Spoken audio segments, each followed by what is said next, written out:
bullets.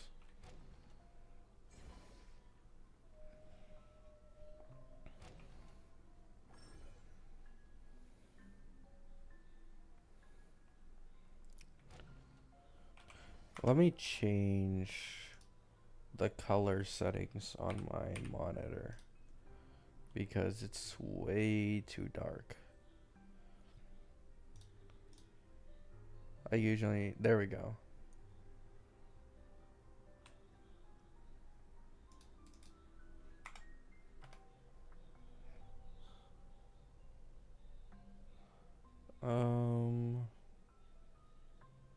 That should be it, right? Yeah, that's fine.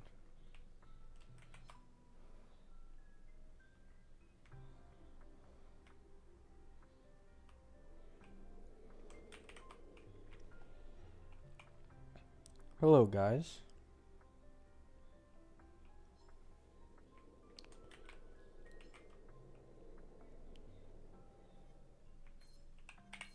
Are we serious, man?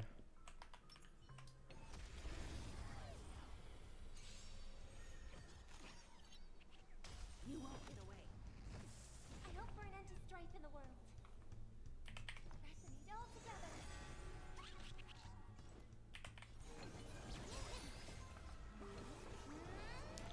What are you talking about, DK? I don't know what you're talking about. Time for an overhaul.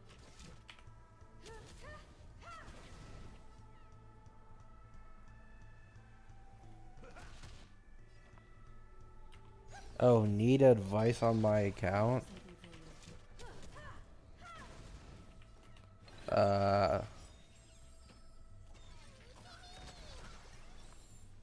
Like, what advice do you need?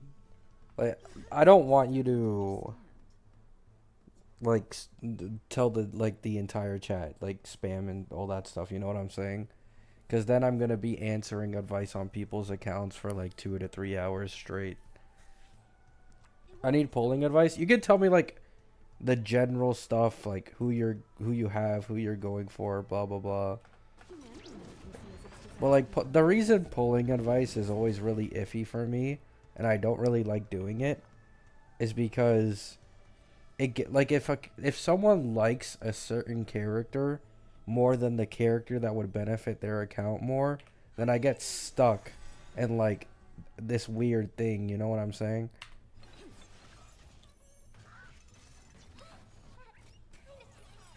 In the mood for another beating? Time for an overhaul. I don't do likes. I mean, alright then, like, you can say the characters you have, at least the ones that really matter. Resonate all together.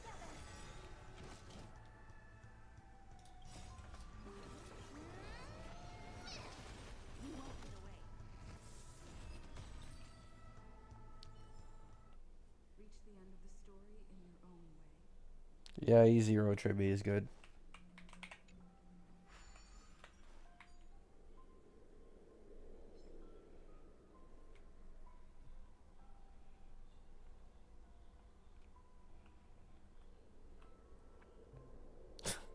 Nice phase on.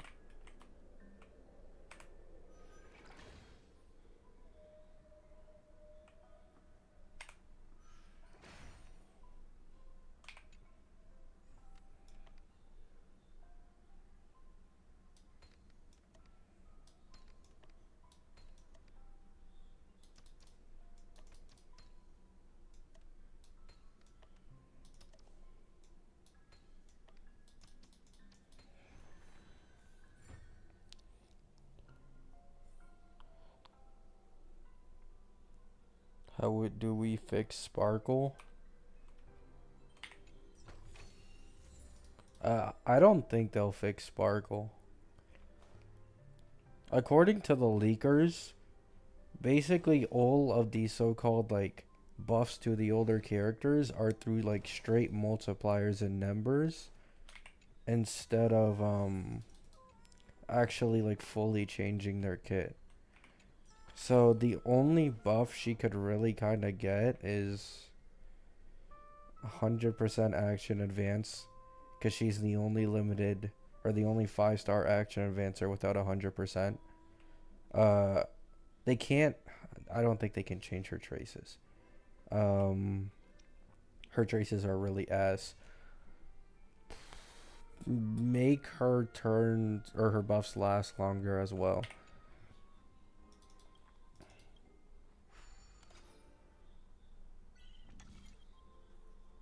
Oh yeah, Sparkle's the perfect harmony. I don't know what you guys are talking about. What do you mean fix?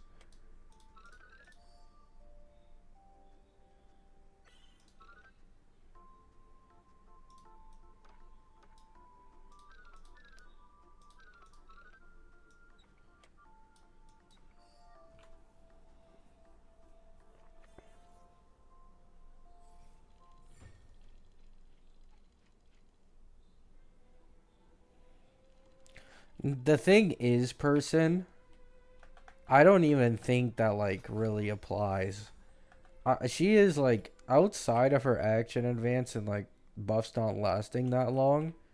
Her traces are just so fucking shit.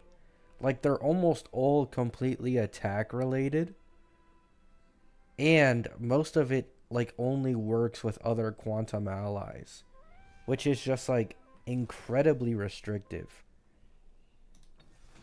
Like you compare Sunday, who has a 20% free crit rate. Like, are we serious?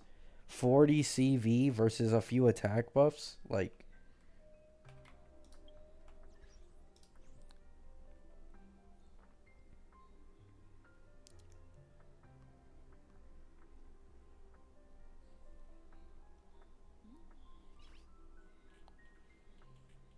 Noise.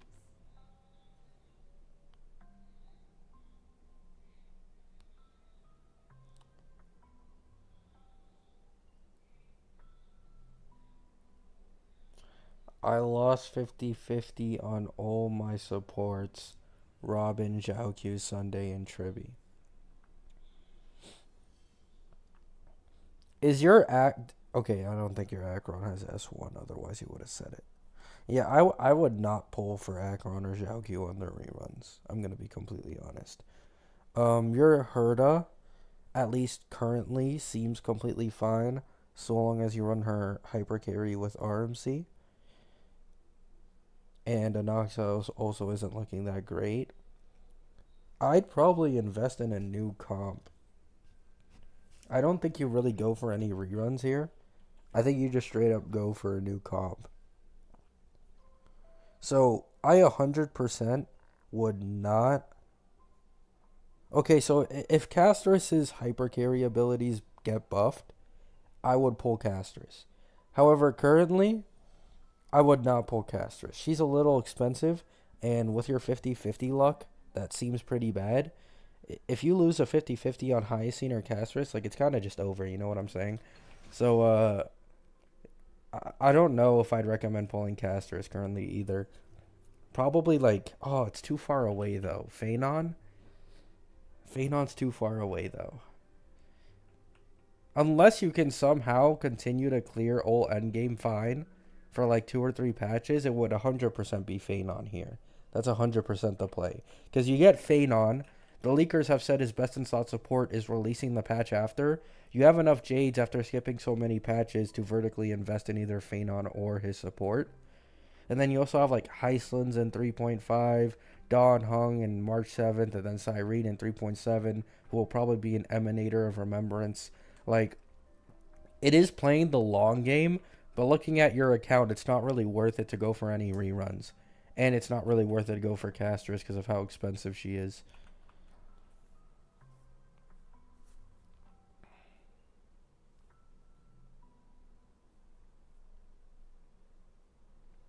I have been MOC 9, APOC 3, and Pure Fiction 3 are my endgame achievements. That will probably only get worse if you don't pull for anyone too.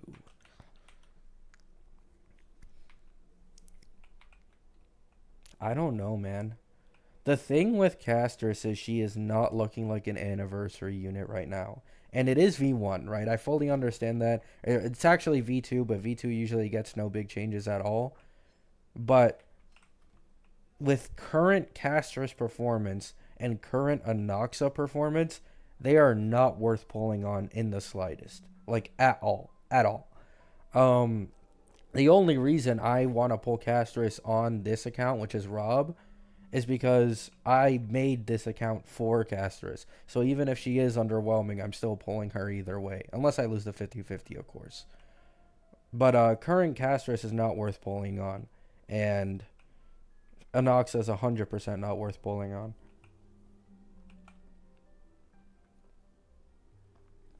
Sienna's pretty annoyed with her so far. They think she's too weak. The problem is, I don't think she's weak, but she is kind of restrictive.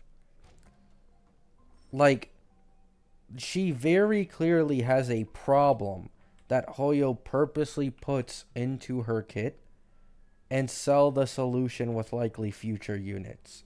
So, like, the entire reason why people complain about Sunday and Castris not working together is because Sunday action advances too much and then Castris doesn't get enough HP drain from her skill, which leads to her ult charge being slower, right? But, like, this disappears if Hyene is good enough of a healer. And then her synergy all of a sudden becomes way better. She starts dishing out like twice as much damage. Like, you see where I'm getting at? Like, Castris at base is weak. And then the more you... This is my day all over again. Okay, I'm going to say it how it is. It is my day all over again. My day at like E0S1 and E1S1 is a completely different unit to E0S0. It's looking like the exact same thing for Castris. The light cone's like a 40% damage increase with action advance. E1 and E2 massively increases her damage. Getting Hyene will likely also make her less restrictive and massively increase her damage overall. Like, you know what I'm saying?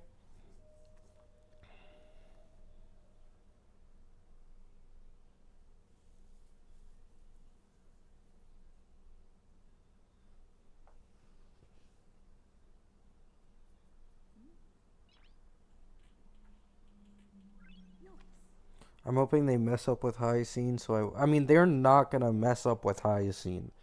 Because Hyacine's likely only selling point is to be a sustain for the max HP scalers who drain HP. Like, that's her entire selling point. So if she's not good with them, then that would make no sense. For Castris, the thing you can do with Castris is run double sustain. Double sustain is currently one of her strongest comps, not even including Hyene. So, like, you add Hyene plus Ling Sha, and Castris should be able to be really strong with that team.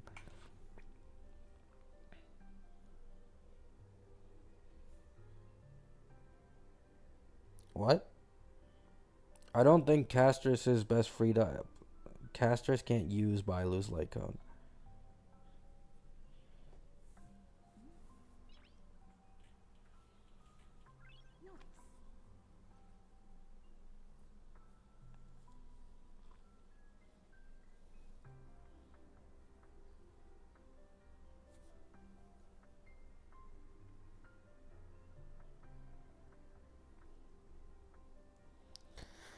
She's gonna be pretty fast, giving her a lot of healing actions, so she's gonna be a good bet. Yeah.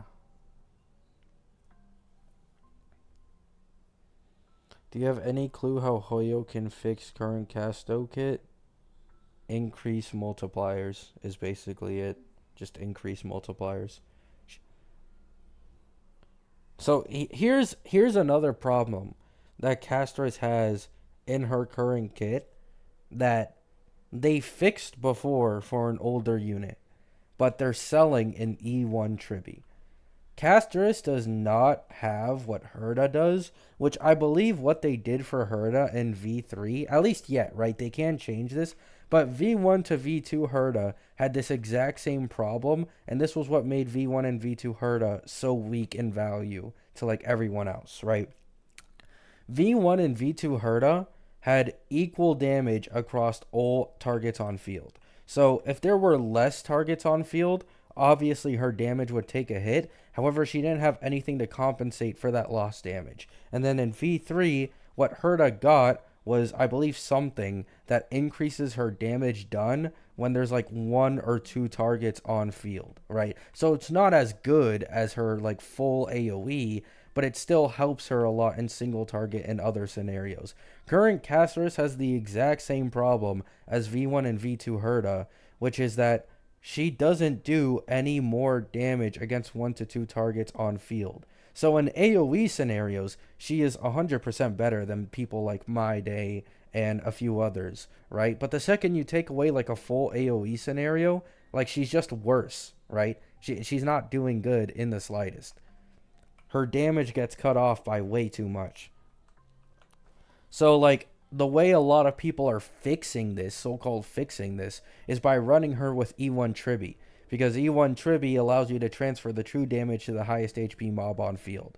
But, like, they better do the same thing they did with her on V3. Because making the only way for her to do more damage in, like, lower target scenarios being E1 Tribby is incredibly scummy, right? Like, I think everybody can realize that. It is incredibly scummy to have to rely on E1 Tribby when on like single target or lower target scenarios.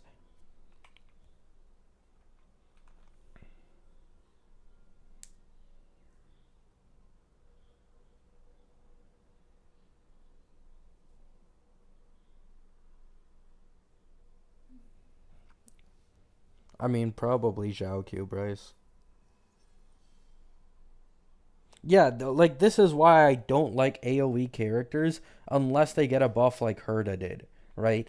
Because they are just way too limited by the amount of mobs on field. And then the second there's like a blast or single target scenario, they get completely blown out of the water by either hunter destruction characters. This is why I've always said the destruction path is probably the best path in the entirety of the game because they have good single target and they have half decent AoE, which is usually enough to at least carry them through any endgame, except maybe Pure Fiction, right? Destruction characters don't do the best in Pure Fiction. However, every other mode, they 100% have the highest value.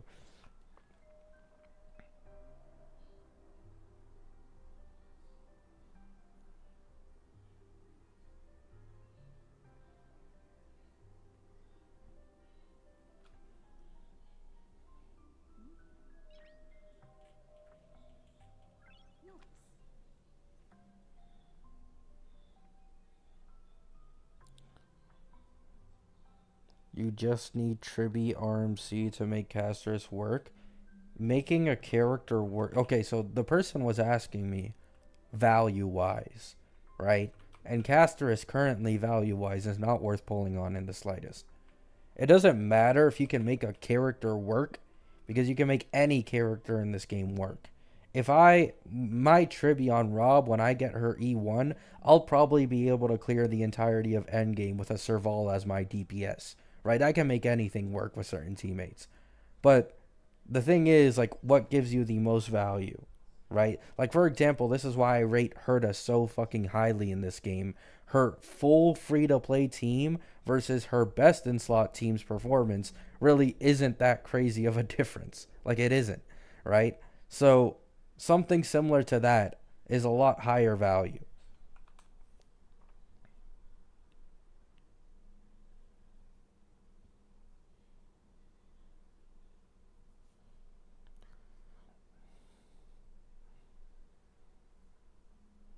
Most value for me is RMC and Tribby for casters. Yeah, at the moment, yeah. But I think when Hyene comes out, it will be Sunday, though. I do think Sunday will go up the second Hyene releases.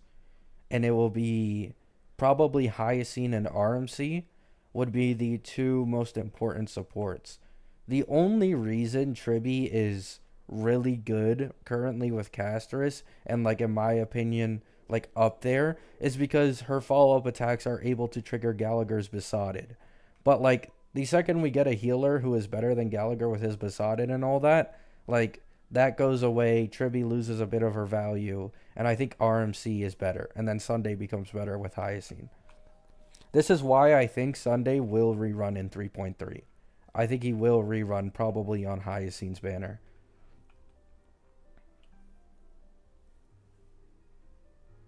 Is Gabby coping with Sunday being best in slot for caster? It's not cope though. That's the issue.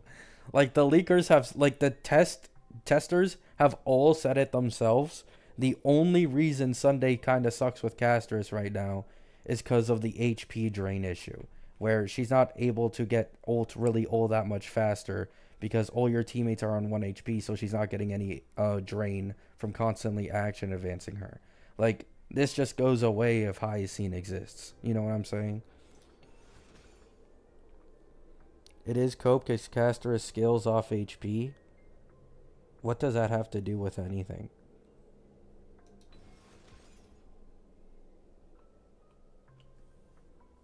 If everyone has high HP on the team, it boosts the team. You realize you can run a Sunday on like 4k HP because he only needs to be 134 speed for Castris. So you can run him on 4k, even near 5k HP. And then Tribby is usually on like 6 to 7k. Like, the difference isn't large enough, especially because overheal exists. Castris doesn't only gain charge from draining HP, she also gains it from overheal.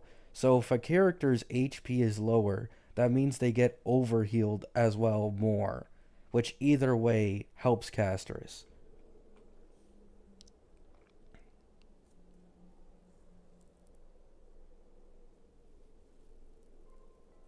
If you play Divergent Universe, you see the damage boost. Yes, but Hyene is not in the game yet.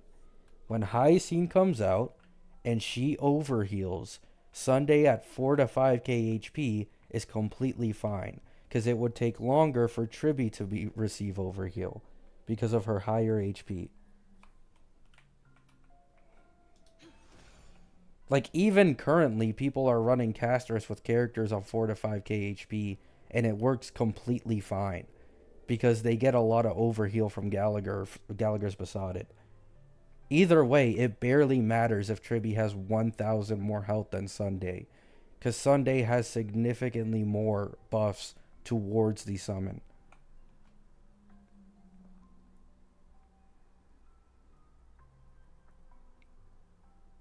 Then you lose out on damage from Tribby. Casters already has Respen down in her kit. She already has Respen down. And Sunday's buffs are overall better because the summon does more damage. Tribby's buffs are already worse than Sunday's to begin with.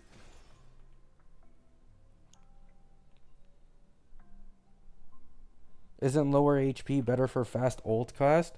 No.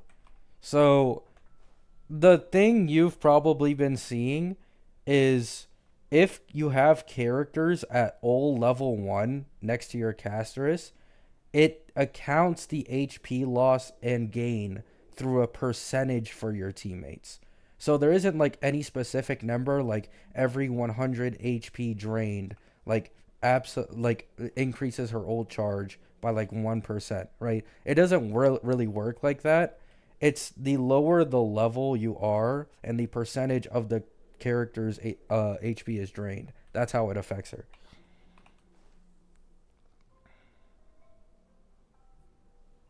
Multiplier from having stacking Respen is higher. No. Guys. Please. This man increases damage dealt. Not only, I think a lot of people are forgetting this, right? I really have to say this, and I've said this many times before. Tribby cannot give action advance. Okay? So, Tribby has 1,000 more health than Sunday. Let's say in this case scenario, right? If you put a sustain who can always keep your team healthy, you can use Sunday to action advance Casterus to spam her enhanced skill, which drains the entire team's HP and charges her ult faster. That is more important than Tribby with no action advance. The only problem with Sunday doing this currently is he cannot do this because there is not a sustain strong enough for it. However, the second there is, and everyone can be healthy with you constantly action advancing Casterus, Sunday would be better. His buffs are better. The action advance allows Casterus to take more turns, as well allowing her to drain HP faster and gain her ult faster.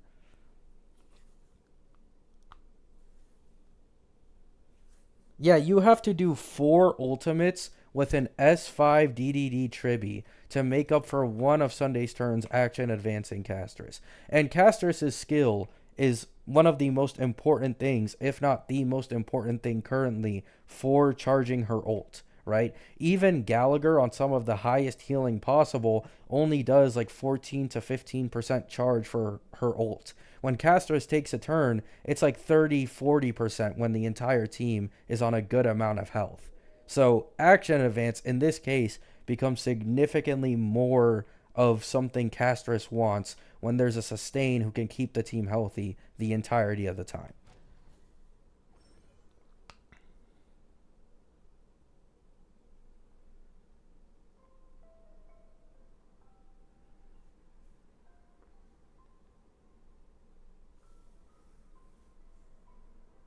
I mean, Cyrene is until 3.7, so I wouldn't even tell people to skip Sunday because of Cyrene. She's literally at like, she's what, like 9 months away? Like, it barely even matters. I think your team will work, but it won't be the premium team. How? How? Like, what? How? I'm so confused why you don't think Sunday would be in the premium team when he's the only other support who can give Castris frequent action advance, which she benefits from massively with a good sustain. I am so confused. Like, the only person better is E1 Tribby, but I'm not talking about Eidolons here. E0 Tribby is not going to be better than Sunday, and RMC is debatable because he doesn't give action advance anywhere near as frequently. So I don't know if his true damage buff that is usually active longer on Castris will be better than like Sunday overall, but I'm pretty confident Sunday will be better overall. I said E1 before, then your case is even worse in this case scenario. Because Sunday E1 gives 40% defense shred to Castris' summon, which is a 34% overall damage increase if we use E1s. Not to mention, Castris also gets the defense as well. Like, yeah, Tribby's E1 is better in, I'd say, 3 or higher target scenarios. But in single target or dual target, I'm pretty sure Sunday's E1 would be better.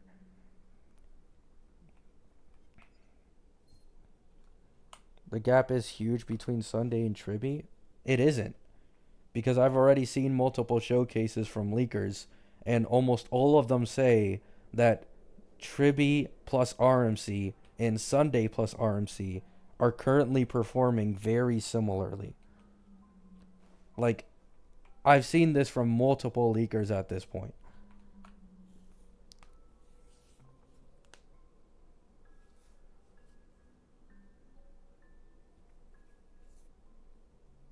E1 Tribby is better currently because of the AoE content. But when you start going to like more single target or dual target focused content, Sunday's E1 is better. And obviously, best case scenario, you use like E1 Tribby plus E1 Sunday. That's probably like the most broken team for Castris.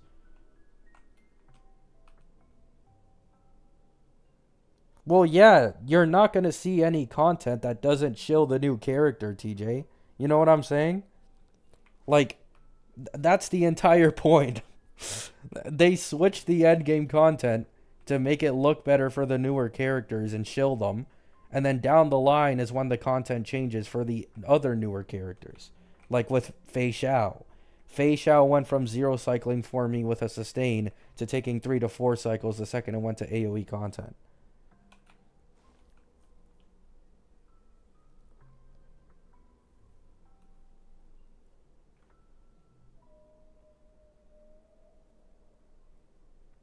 No, yes, Buffalo. That's what I'm saying.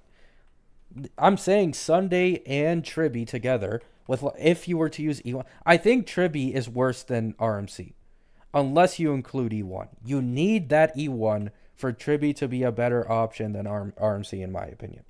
However, if we're including E1s for TJ's sake, like Sunday and both Tribby are like very close in value, and He is not considering Sunday's performance with a sustain who keeps the entire team healthy. The only reason Tribby is better currently is because action advance is not something Castris benefits from all that much currently because of her draining HP too fast and it basically being useless to give her too many turns. Like, the second you're actually able to use every single one of Sunday's action advances with everyone on the team being healthy and Castris being able to HP drain, she would Sunday would be able to generate Castris's ult twice as fast compared to having Tribby on the team.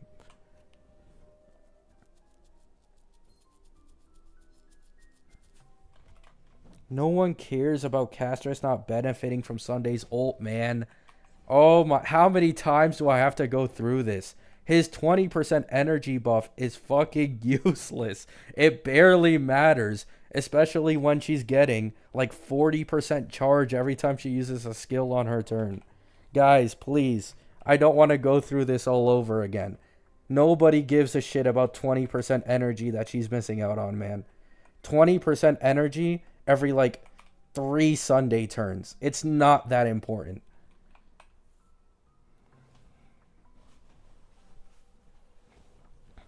Yeah, that too. Like, the ult gives more than just energy. It's like, I don't get it, man. Oh.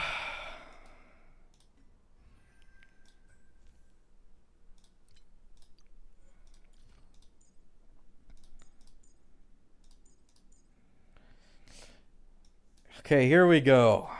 Turns the target and their summon into the beatified. The beatified, obviously, this isn't max level, this is level 1. But you get the point, right? The beatified have their crit damage increased by an amount equal to 12% plus a percentage of Sunday's crit damage. And this lasts for a few turns. The 20% energy is the only part in his entire kit that casters cannot take advantage of. Every other part of this man's kit is screaming best in slot. There isn't another DPS in this game whose summon is the main damage dealer aside from Jing Yuan. And I think we're all aware of how big of a boon Sunday is for Jing Yuan. Not to mention the crit rate passive here as well helps with relic building on Castris. Allows you to go in for more HP and crit damage.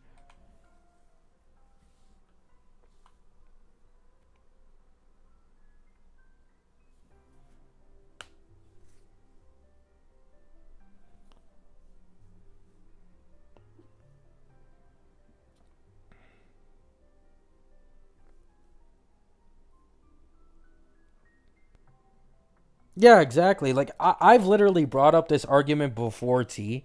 I've brought up this exact same argument before that you just said. Robin is not always like fully best in slot with someone, right? Sometimes her kit doesn't fully work with them, right? Or like someone doesn't fully benefit from it because she gives follow-up attacker. I believe she has something that gives follow-up attacking units a benefit over any other units. Yet Robin was still the strongest harmony in the entirety of the game for a long ass time, even for non-follow-up units. Like, just because one minor part of a Harmony's kit doesn't work for a certain DPS doesn't mean that all of a sudden they're not going to be best in slot.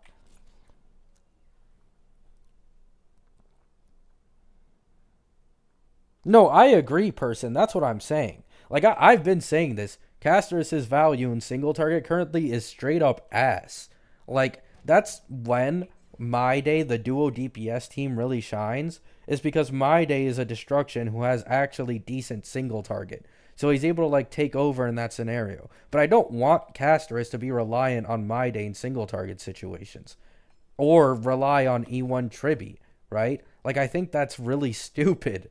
I think they should just do the same thing they did with Herda and V3, which is give at least some damage back when there's less mobs on field. Because otherwise, she's going to look like an absolute god in AoE, and then the second we go back to like 2 or 3 mobs on field content, like, it's a completely different story. She's getting beaten out by like 4 or 5 other DPSs the game already has.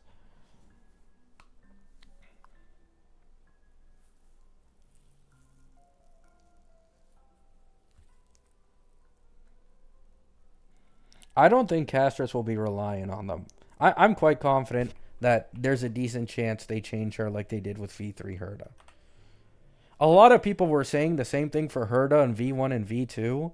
That, oh, she's an emanator. The last emanator we had was Acheron, and Acheron was really restrictive. So it makes sense for Herda to be restrictive. And then that didn't end up happening. So I have some faith in Hoyo to do something for Castress to make up for her not being so good in like single target scenarios. Loki, well, might as well do this.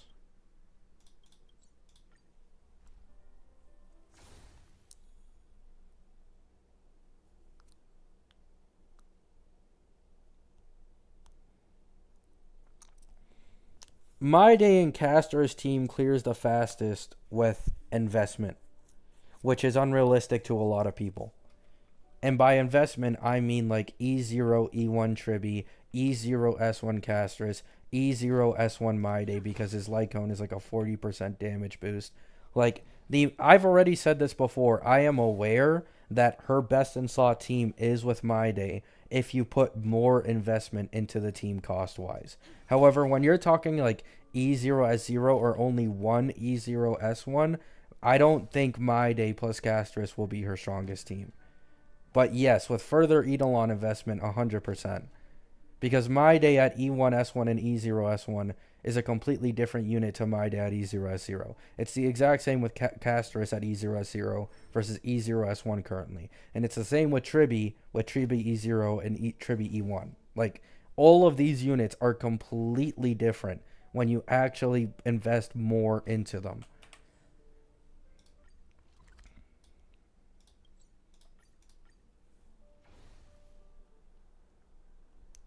I thought Caster deals well enough to single target. Hear me out. I think there is one way to play Castress that would make her very strong in single target, even without high cost investment, right? And yes, this will rely on Hyene, okay?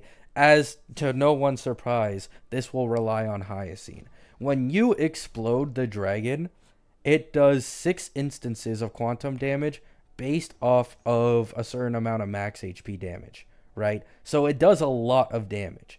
So the faster you're able to charge her ult, technically, the more you're able to do in like 1 or 2 target scenarios exploding the dragon.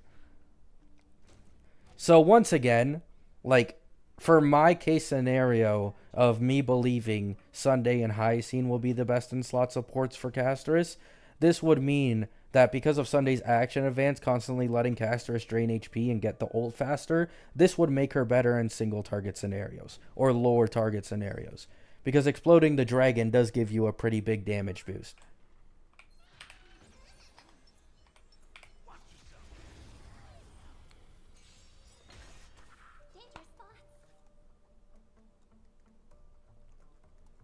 Yeah, Daradon. Yeah, exactly. Exactly my point. You need to be able to generate the ults quick enough so that you can constantly explode the dragon every time it takes a turn, right? And Hyene will 100% accelerate this. Hyene overheal and whatever else. Maybe she even burns HP and helps casters in that way. I'm not sure, right? However, I don't think she'll burn HP. I think she will overheal by a lot, though, which will drastically increase Castress's ult, thingy. It'll be similar to Zhao Q for Acheron, probably, right? At the end of the day, that is likely what this is going to be, is Hyene will be like the Zhao Q for Castress.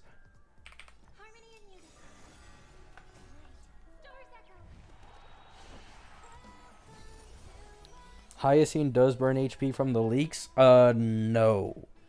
So, we don't know exactly what the leaks meant yet, but there was someone who actually translated it in the Reddit who said like they knew the actual leak, which is that she's a healer for burning HP characters, not that she is a burning HP healer. So that means like My Day, Blade, and Castress, this is going to be your best in slot sustain. But it doesn't mean that she's actually going to like, you know what I'm saying? She will be a high speed HP burner. I don't think that's what it said. because I made a video on this, I believe. Let me see. I'll go to the Reddit. Give me a second. It won't be so easy next time. So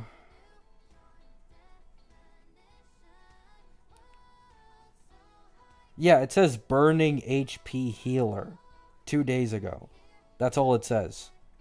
Hyene is a burning HP healer, which means she's just a healer for people who burn HP. Perhaps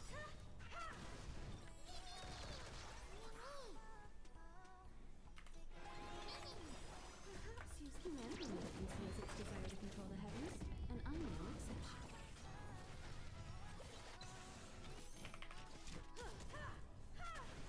It says burning HP healer. Yes. Someone who burns HP. Or sorry, someone that heals for burning HP characters. It doesn't mean that she herself will actually burn HP.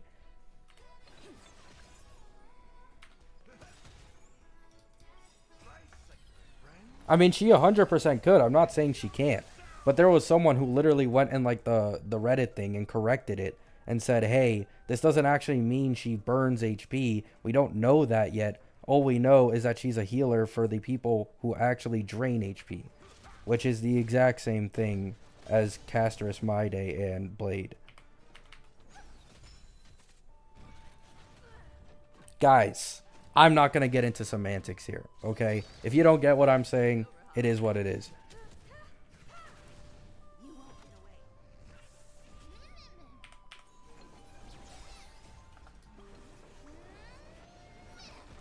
I hope for an end to strife in the world. Yeah, it is a win-win either way. The thing is, I don't think she will burn HP. And there's a very good reason for this.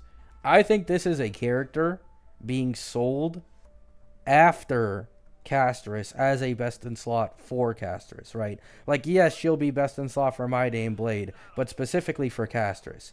And the thing is, I believe it would just straight up be better to just give her more overheal instead of burning HP. I don't think it really makes sense, because if she burns teammates' HP, then her overheal won't be as significant as it could be. I don't see that really happening unless her healing is literally that broken, or she heals based off of max HP percent of all characters on field, instead of like having some type of healing boost. But her light cone says that she scales her healing boost off of speed or something like that. I'm not sure, man. It's too weird. She's too far away.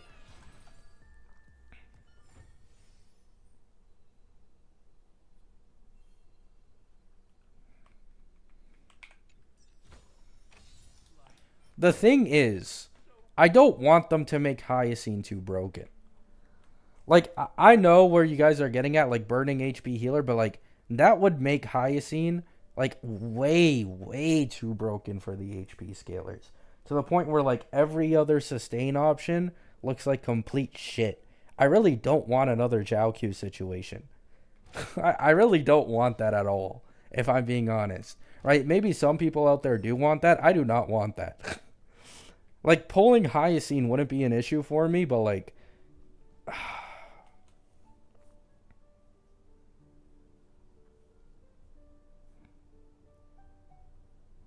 Yeah, that's exactly what I'm saying, Kurohoyo Shill. Like, the overheal already, right? Like, if she's already the fastest and strongest healer in the game, that already gives an insane amount of value to Casterus. You add also burning HP and at the exact same time healing it, yeah, like, that's incredibly broken for Mayday plus Casterus. Like, even outside of just thumbing their hyper carries and making them stronger, for Mayday specifically, this is a game changer. Because Mayday, until E2, does not benefit from overheal. So currently, like, E0 and E1 Mayday doesn't really benefit much from, like, dual sustain comps like we originally thought he was. But, like, Casterus does. Casterus is literally what we thought Mayday was going to be able to do when he was first in his leaks, which is like benefit from overheal like crazy from dual sustain.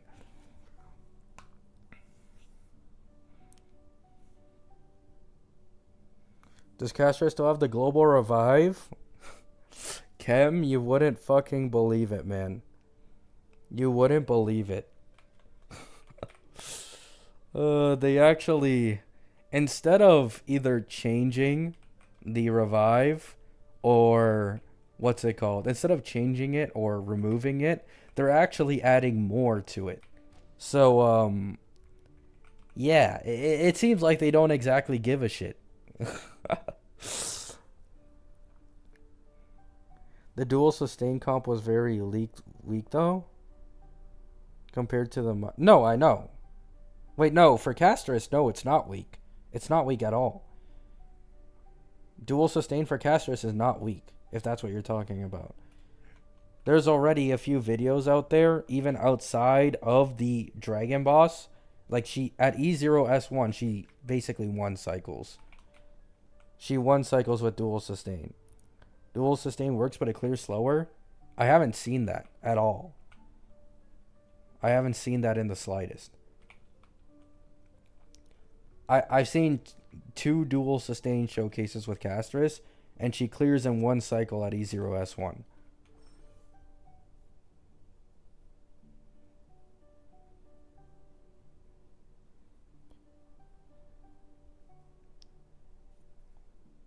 Yeah, dual sustain will work with Castris. It currently works. I saw a 0 cycle E0S1 My Day Castris team, and I bet you that was against her Dragon Boss, which also has an E0S1 0 cycle without dual sustain and without My Day, just pure hyper carry. Against that Dragon Boss, it is a completely different story. Against anything other than the Dragon Boss, I'm pretty sure she cannot 0 cycle with My Day, unless you put higher investment in like My Day and all that stuff, right? So outside of the Dragon Boss, it's also 1 cycle and a dual sustain comp, and I think it's the exact same for My Day. I think it's like 1 or 2 usually. It was the Dragon Boss? Yeah, the Dragon Boss is a bit of a cheat code because, in all honesty, so here's the thing. Dual sustain Castris is actually at its weakest against the Dragon Boss because the entire point of dual sustain is to charge her ult as fast as possible, but the Dragon's mechanic already does that anyways. So it's like you lose a lot of the value that dual sustain gives you on a Castris team against that specific Dragon Boss because you just get free ass charge from it draining team HP. Yeah, it is a shill boss. Like, it's genuinely one of the worst cases of a shill boss in, like, a long time as well. Alright, enough of me talking. I need to actually farm a little bit. I think I'm at, like, 62 pity on Tribby. So, I'm 12 pity away from E1 Tribby. I think I might as well do I think doing Diverging Universe is easier, honestly.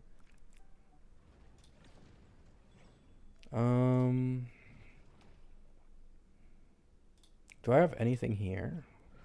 Wait, what the fuck is this? I'd rather just do other stuff. I can go this. I want the synchronicity points for leveling up. So I will do this one. Is it guaranteed E1? Yes, I lost both 50-50s for Tribby.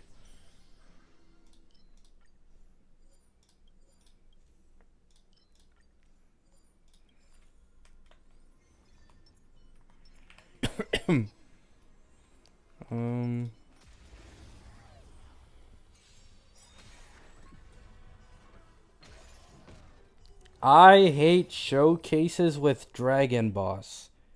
I'm sorry that I don't know what you just typed, but a lovely name. A lovely name. Oh, wait, is it?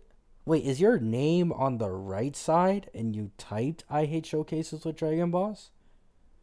That's really weird. I've never seen that before.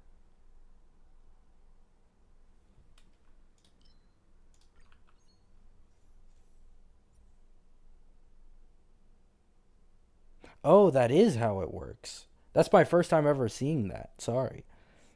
But yeah, The showcases with the Dragon Boss are 100% yeah, questionable. I don't take them seriously in the slightest, if I'm being honest. Uh Yeah, it is Arabic, but I can't read it. I can tell. I was just confused for a second. I was like, I've never seen someone's name on like the right hand side of the chat screen. It's always on the left usually.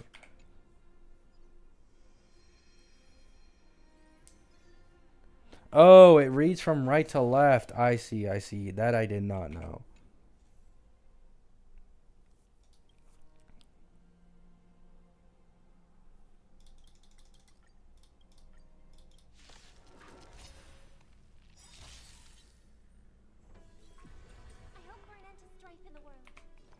Yeah, E1 Tribby is an absolute game changer. 100%. I'll be going for it on my main account when she gets her rerun. And I'm 100% getting it right now because of how broken it is.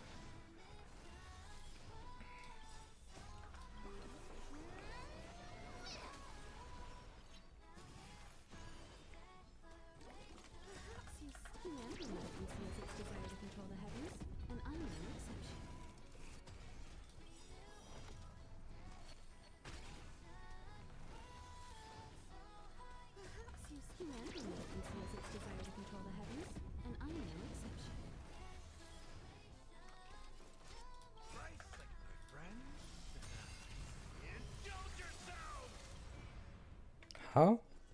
I didn't even click on anything. Do you think the caster's passive is bad? In both ways, yeah. It's pretty shit, and it's just bad for the game in general.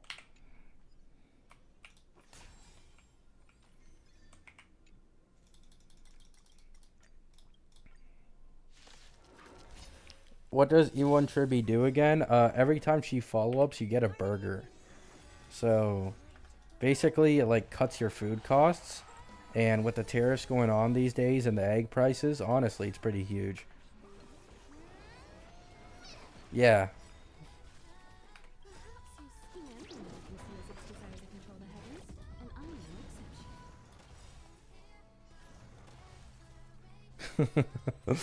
I'm kidding. 24% of the damage you do on mobs on field, for like 24% of each mob that has taken whatever damage, you do 24% for each mob onto the highest HP mob on field. So if there's 5 targets, you're taking 24% of the attack you did. You multiply it by 5, and then you add that onto the highest HP mob on field. Basically, it makes AoE characters, or even just destruction characters, a lot more broken in terms of single target damage.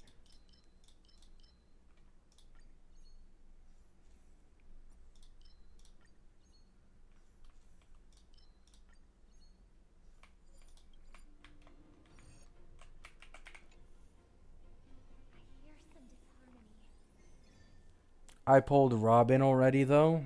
Hey, it is what it is. You know what I'm saying? It is what it is.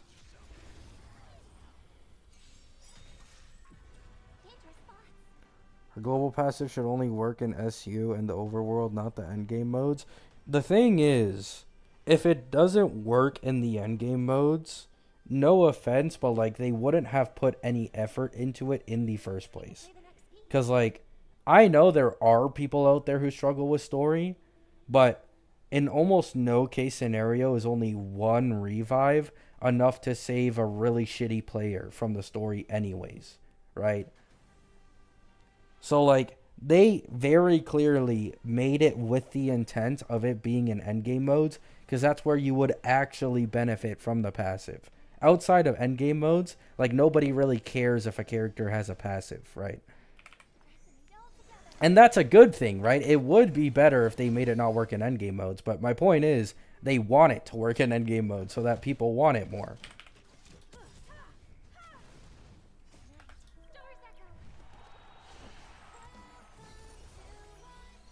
Yeah, not to mention that, like, I'm pretty sure very recently, they also added something to make story bosses even easier for people who are struggling with it. So, like, even then, like they've already gone the extra mile to make it easier. I don't think they're really making the passives to make it like even that much easier on top of it.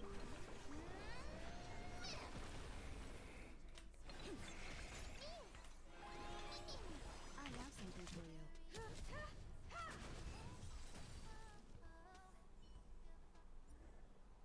No, I agree, enemy. I 100% agree.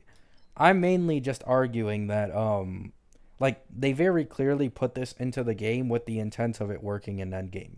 Otherwise, it basically has no reason to exist.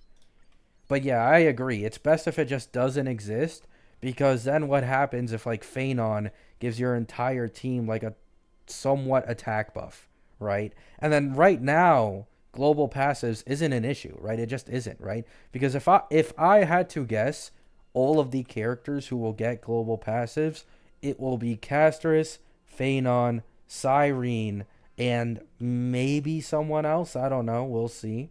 But Castris, Phanon, and Cyrene are basically guaranteed, right? If this were to make it through.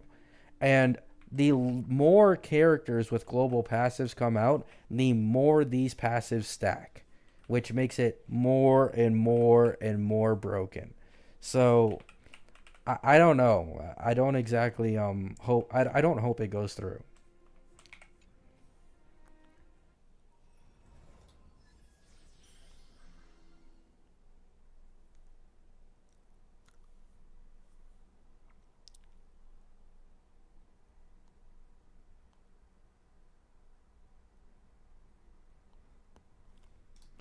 Um, Give me that.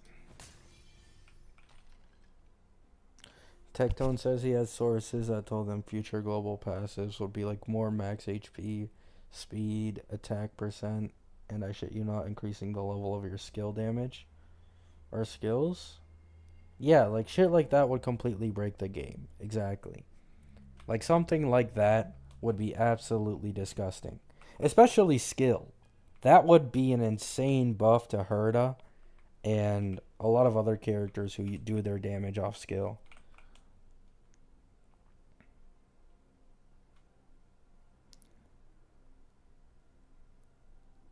I still think it would make them money, but I don't know. That's just me. Can still have any reason exist until the character well. The thing is, they got rid of the reason for it to exist paper.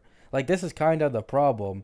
It was I'm pretty sure was it in 3.0 where they released that if you're like struggling like in the very beginning of story fights, then they'll significantly nerf them to the point where like you could just run your characters on auto and they'd clear.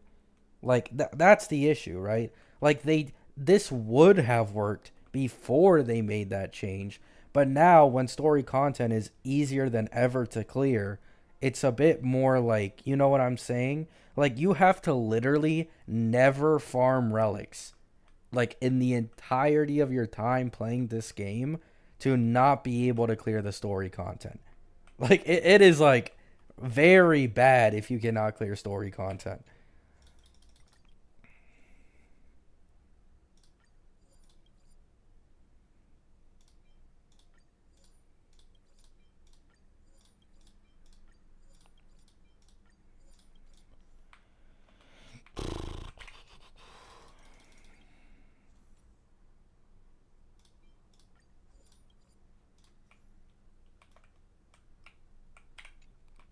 Do you have a slot machine? Yup.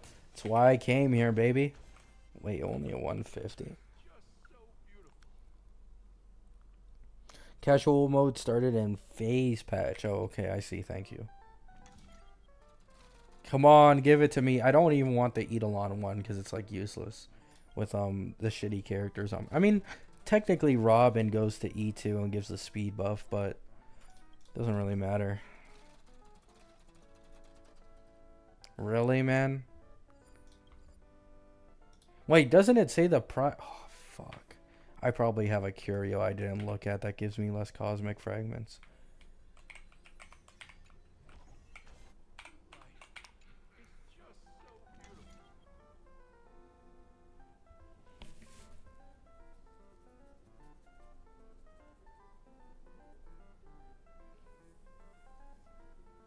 No, fake collab characters would 100% not get dedicated supports.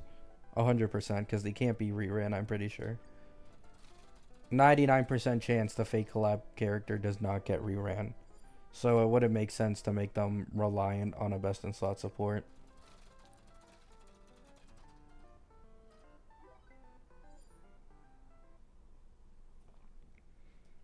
Oh, really, Elza? Yeah.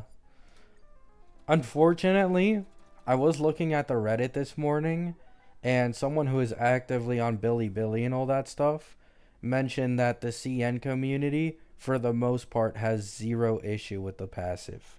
And it's actually the EN community that is really the only one, like, speaking up about it. And it's only, like, a select few in the CN community who actually care. So, unfortunately, the majority of this game's player base is CN. It's like a hard majority, meaning, you know what I'm saying? It's probably going to go through. Whether we like it or not, it's going to go through if CN doesn't complain about it.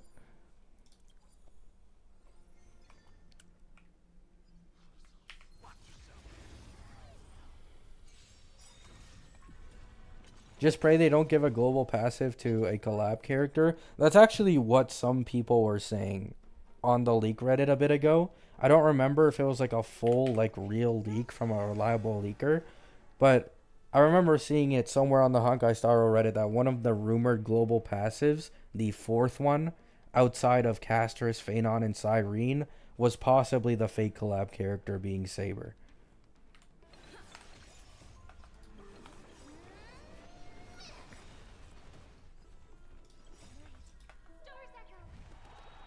Giving it to collab unit is nasty because they cannot be reran, I'm pretty sure. Like, I don't think they'd be able to actually, like, rerun a collab character, so.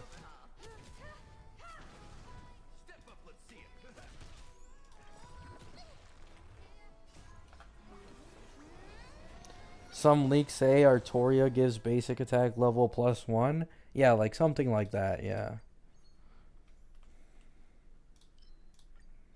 That would be good for units like Dill and Aglaya, I'm pretty sure.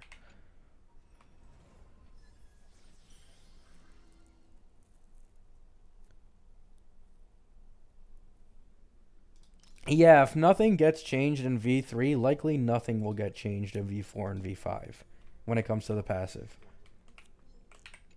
Like, there's genuinely, like, a high chance of that. Wait, that's useless. Wow. I just leveled that up for no reason.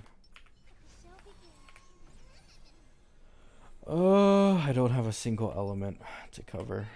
Whoops, did not mean to do that.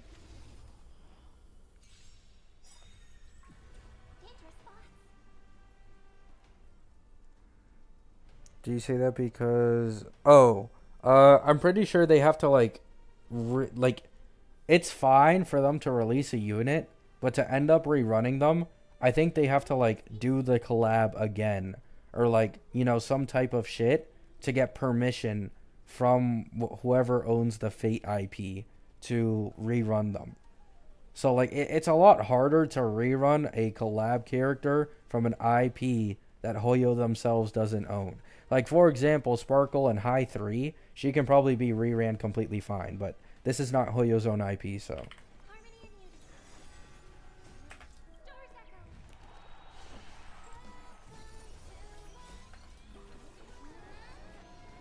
Collabs in High 3 never reran? Oh, really?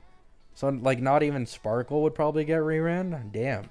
So, there you go. There's an even higher chance of them not rerunning them.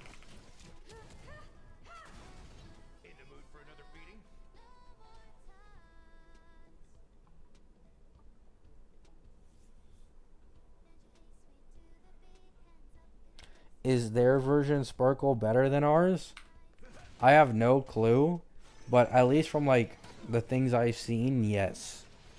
Like, I've seen a lot of hype around Sparkle being better than the own Sparkle and HSR over there in High 3. So, I'm not going to fully speak on it, but, like, maybe that is the case.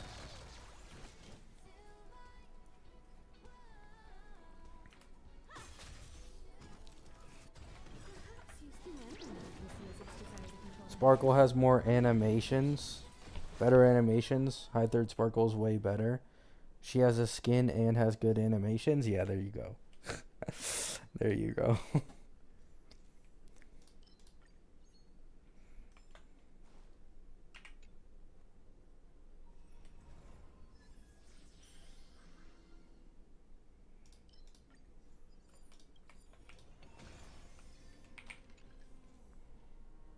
No, I don't play high 3.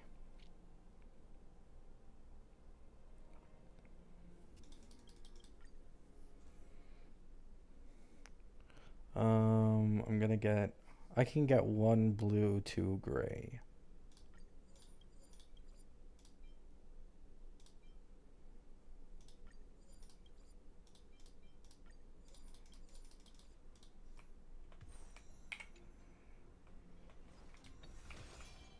No additional treasure. Aw.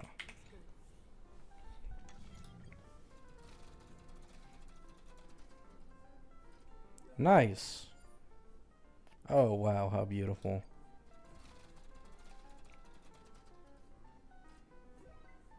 And now it's gonna give me the blue one. Oh no, couldn't be that nice. Alright, my bad.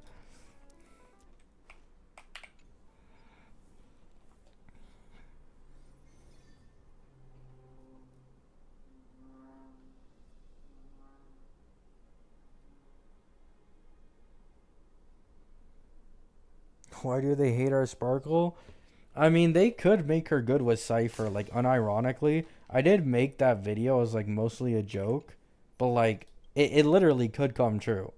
Like, Cypher being an Annihility Quantum DPS with additional damage. Like, Sparkle could 100% end up being good with her. Now, do I think Cypher was made with the intent of Sparkle?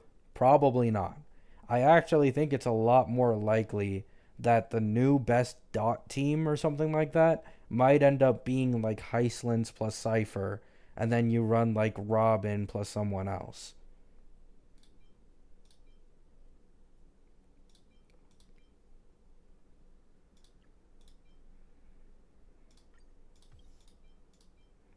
Probably sustain, right? Probably sustain.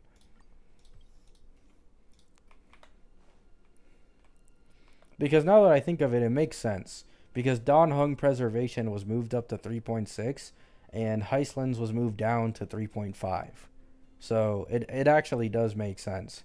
So Don Hung Preservation being the best in slot sustain for either Heislands or Cyrene.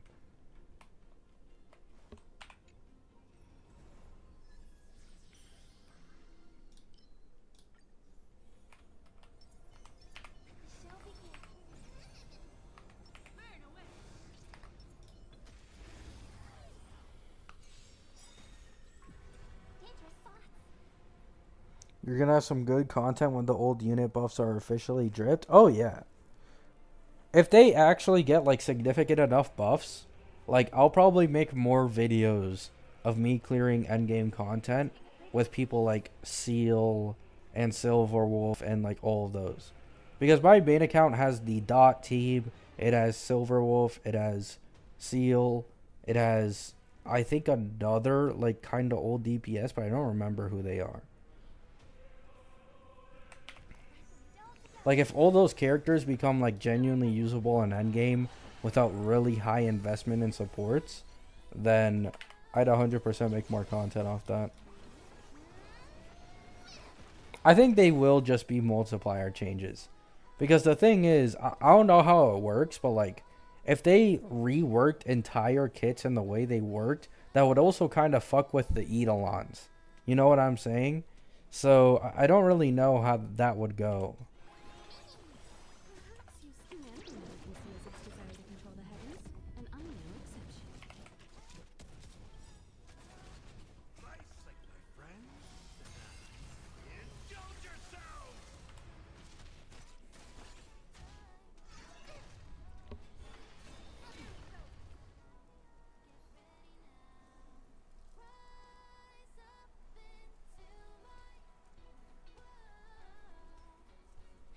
Renew your destination.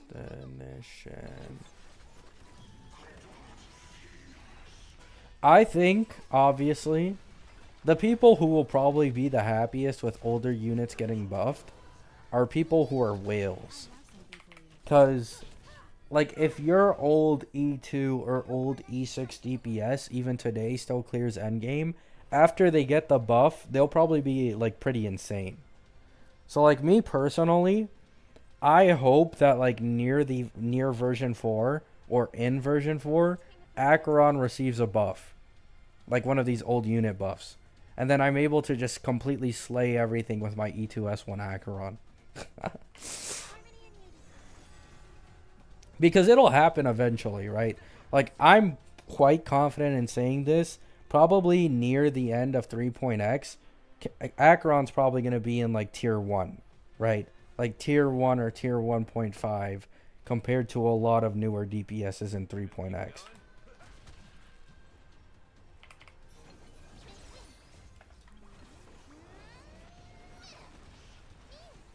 Who's the old character you want buffed the most? Yang.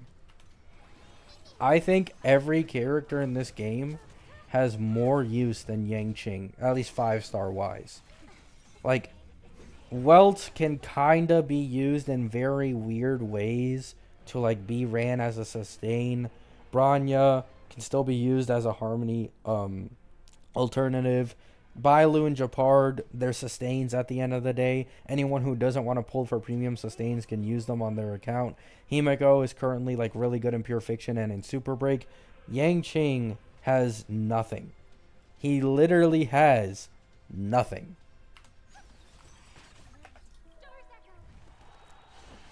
Yeah, Clara as well. Like, Clara in specific scenarios when you go against mobs with high attack frequency, like, Clara can still clear very well. It's like Yang is really the only one who just has no benefits. Like, he's completely useless on your account.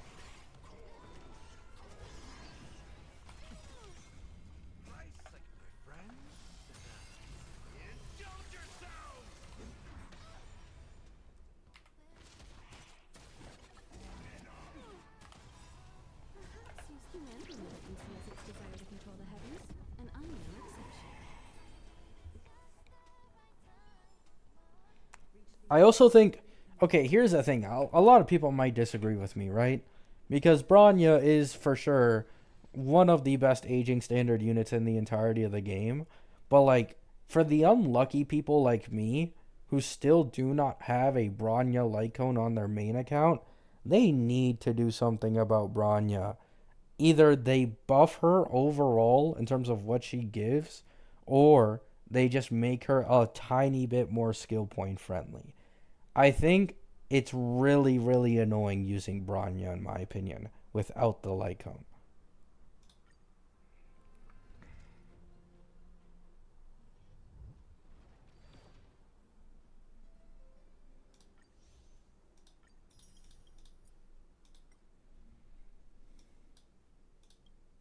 Oh, I didn't get enough from that?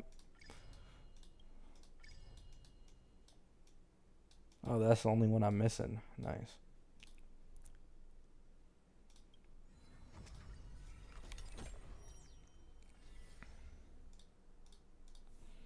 What does Bronya Lycone do?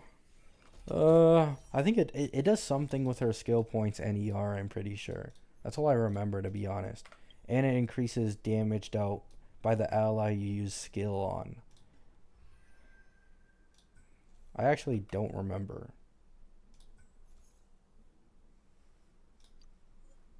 Yeah, increased the wearer's energy regeneration rate by 10% and regenerate one skill point when the wearer uses their ultimate on an ally. This effect can be triggered once after every 2 uses of the wearer's ultimate, and then 30% damage when the wearer uses someone on skill. So, like, this alongside, I believe, either her E1 or E2 genuinely makes her usable. Because if you get, like, some decent RNG, like, she won't consume all that many skill points. But it's still, like, very bad. And without the Lycone, it's even worse.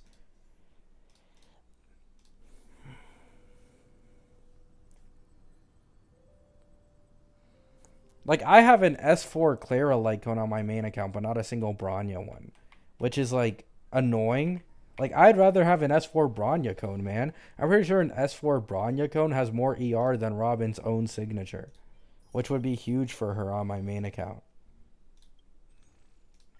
Because I don't have Robin's signature or E1 on my main account.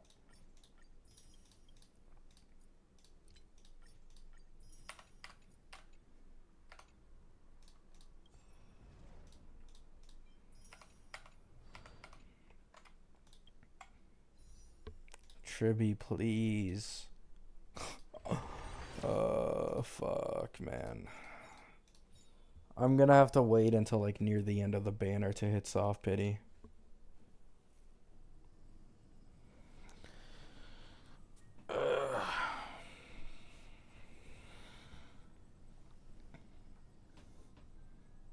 I can't say anything about that Haru.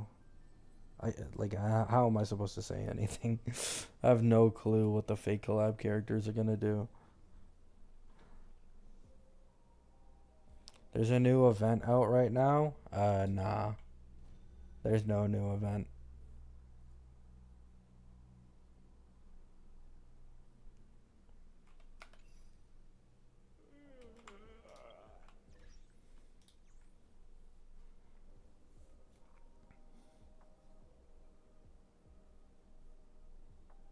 S3 Yang Ching Lycone?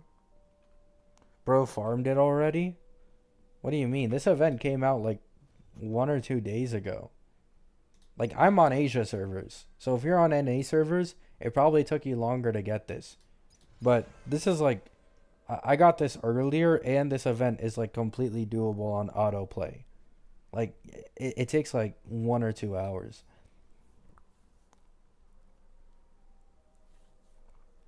You're not getting Castris on main? No. E2 S1 Acheron plus E0 S1 Jiaoqiu is a much bigger, like, worth investment than E0 S1 Castris currently.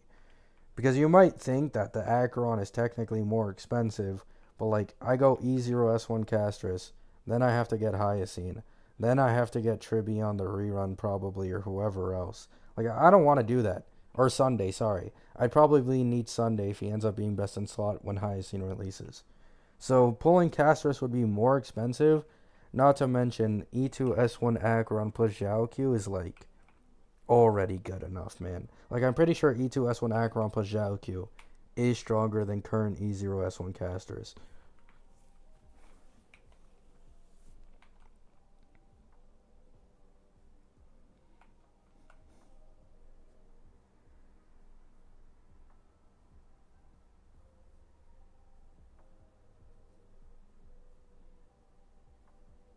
It's understandable, Jay.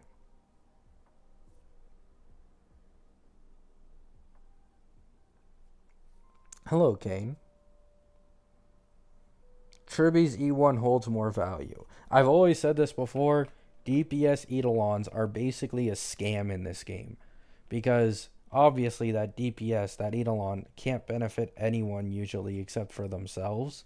So getting an E1 on Tribby, outside of the fact that Tribby's E1 is the most broken one in the game, has more value because you can slaughter in multiple DPS teams.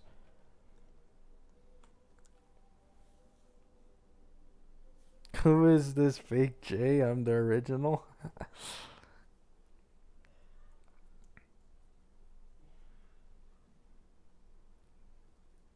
I know you're going to change your pulling plans the moment V3 drops. Probably not.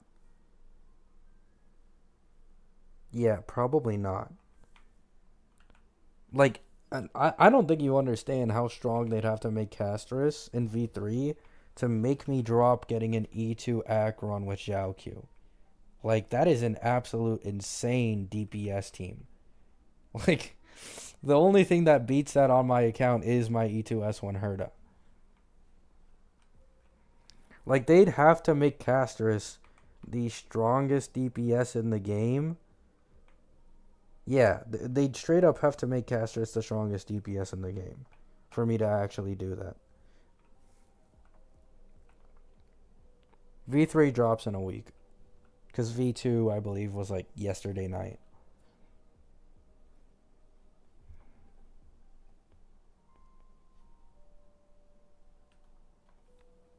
But yeah, the only way I don't go for E2 Acheron plus Zhao Q is if Castris is the strongest DPS in the game in her like final version or whatever.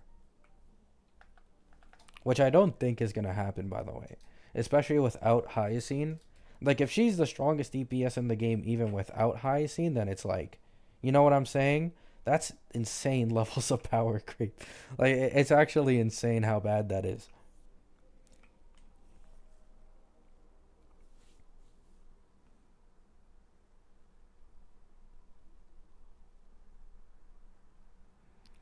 Isn't she strong and isn't Acheron have more chance of getting power creep? Not an E2 S1 Acheron with Xiaoqiu. Sure, an E0 S0 Acheron, but not an E2 one. Especially with S1. Completely different story. Castris is not the strongest DPS, guys. No. She's not the strongest DPS. The current strongest DPS is Aglaia. Second strongest is Herda. And I'd even argue My Day is currently better than Castris. Now, against the Dragon Boss, Castris is probably the strongest. But outside of that shield Dragon Boss, she's probably like 4th place right now behind My Day.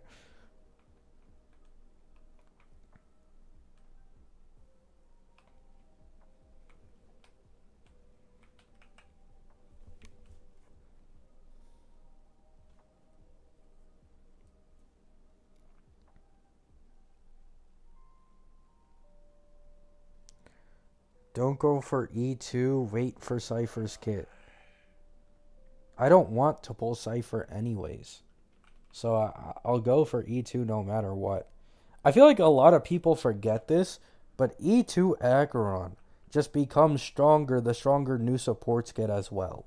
Like, have you guys seen E1 Tribby showcases with E2 Acheron?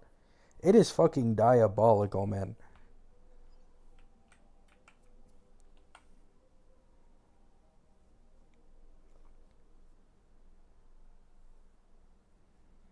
Plus, I doubt Cypher would. Like, you have to understand, right?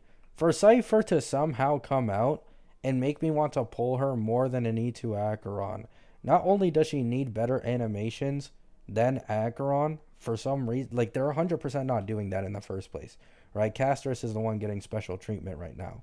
But she'd have to be the strongest DPS drop once again. Like, if Castris isn't going to be the strongest DPS drop, it's not going to be Cypher. It's going to be Phanon, right? It's 100% going to be Phanon.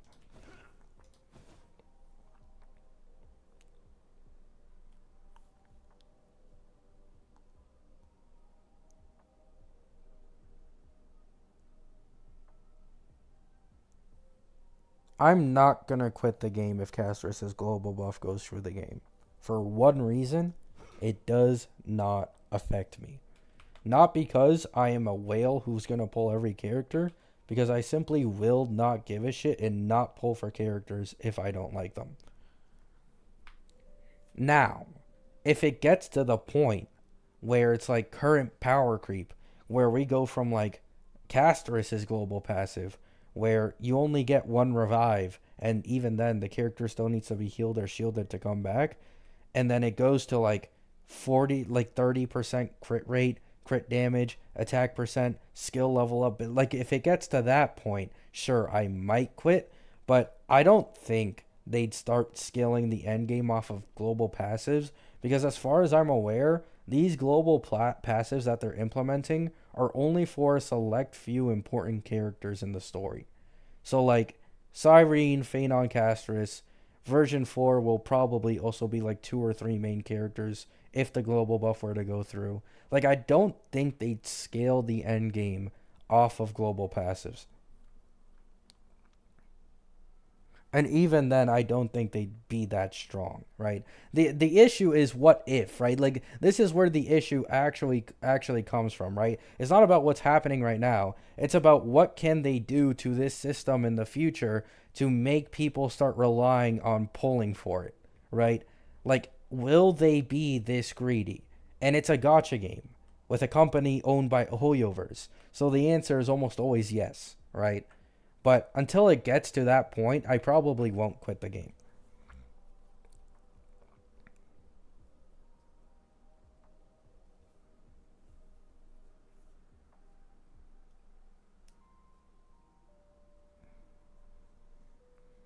I don't think the leakers are holding back on Phaenon's kit. I think they literally have like near zero clue what his kit is in the first place. He's too far away. Like, we don't even have anything really kit related to Cypher and Hyene right now, and they're in 3.3. Phaenon's 3.4. So, like, at most, they can give us, like, a general thingy, like they did with Castris. When Castris was, like, 2 or 3 patches away, the only thing we knew about her was that she was an HP scaler. And we didn't actually start finding out anything about her kit until, like, 2 weeks ago. 1 or 2 weeks ago.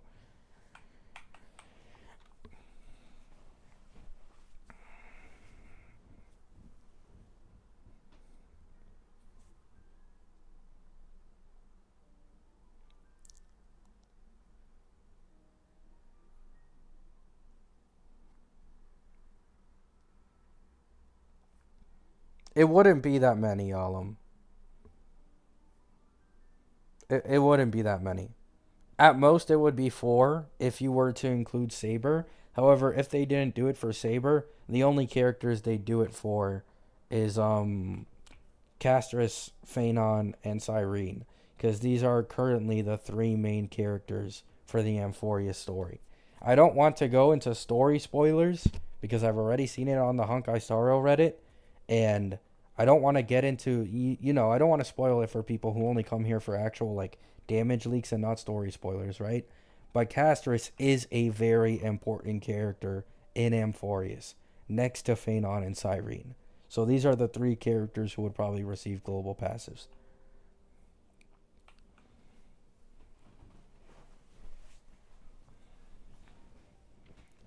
Saber is more of like a 50-50, right? Because one of the things I don't think they should make a global passive for Saber, okay? 100% this is something like complete bullshit because I don't think they'll rerun Saber like ever.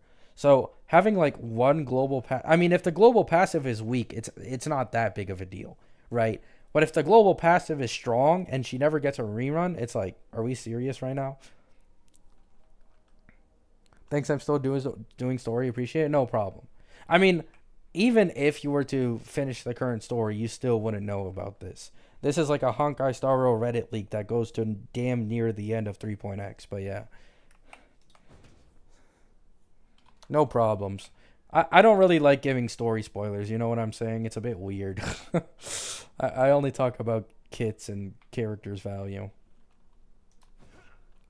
Saber can't even fit into the story. I mean, they'll do something, man. Or they just won't make her like part of the actual story and they'll make it like an event or something, right? Like they can always just make it an event, like some type of side quest where like some bullshit happens and we're now in a different universe. In reality, what I think will happen is they'll make like a mini planet with only like a few, places to actually go to for the Saber thingy.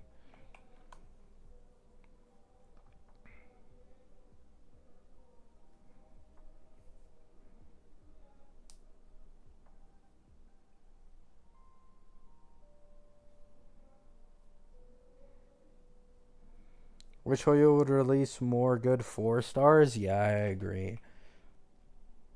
Like, their rate of making 4 stars is incredibly fucking slow. Like, we're not supposed to get one for 3.2 or 3.1. We're supposed to get Rekka in 3.3 apparently, but by the time 3.3 hits, I think it's been like 10 or 11 months since a 4 star released or a new one, which is I believe like March 7th and Moe's were the last ones. Like waiting damn near a year for another 4 star to be released is so fucking bad, man.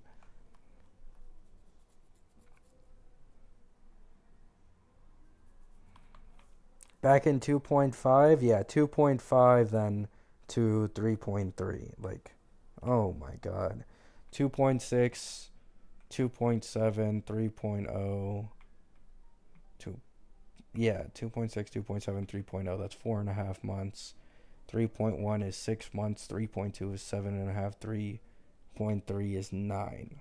So like 8 to 9 months for us to get a new 4 star.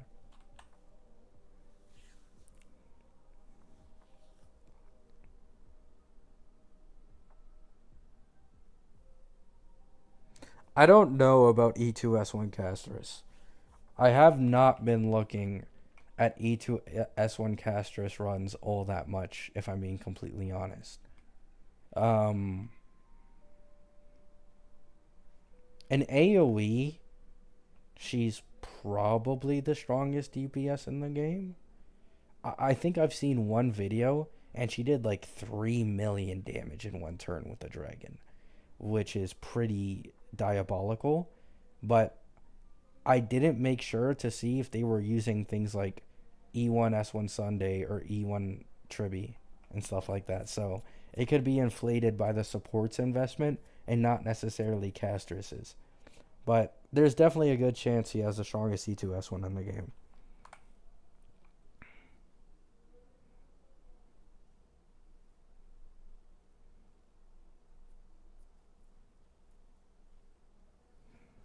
The thing is, even if they make Castrus like the strongest DPS in the game, I still don't know if I'll like. They have to make her the strongest DPS in the game by a good margin, because like here's the thing: Aglaya is the strongest DPS in the game right now, right?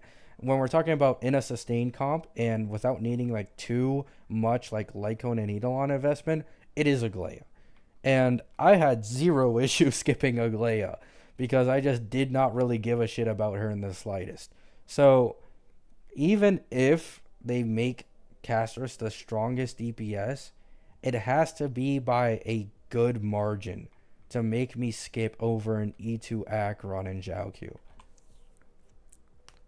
Otherwise, E2 Acheron and Jiaoqiu is just more worth it in my opinion.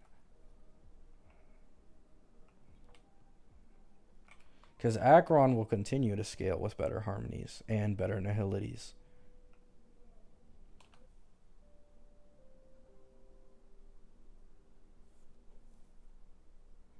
I actually think it's a possibility that what's it called?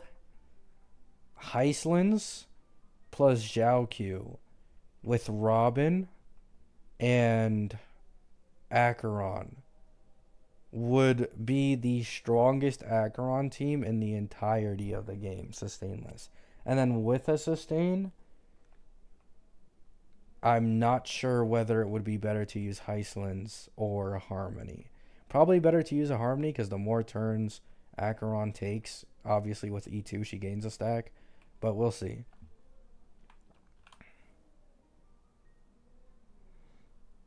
Isn't Heislands the dot unit? Yes. She's supposed to be a dot unit who can both stack dot and detonate dot. So she does Kafka and Black Swan's job all by herself.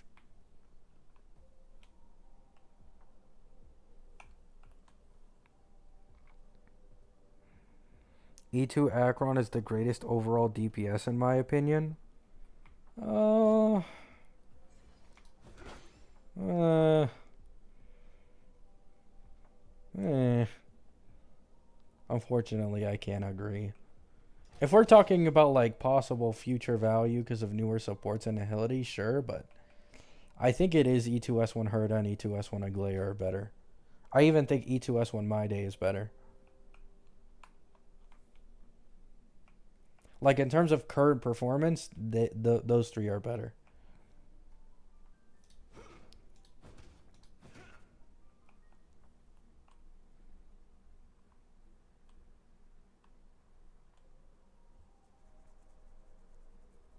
What if Heislands is a DPS? I mean, she probably will be a DPS. Her Divergent Universe buff is based off of physical, like, bleed dot. And I'm pretty sure bleed scales off of enemy HP. So she probably will be a, what's it called? Physical dot damage dealer as a dot.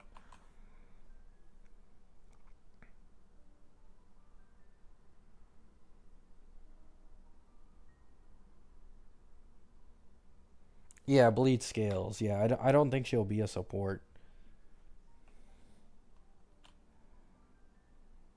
Cypher is going to be Hunt if we go off DU buffs.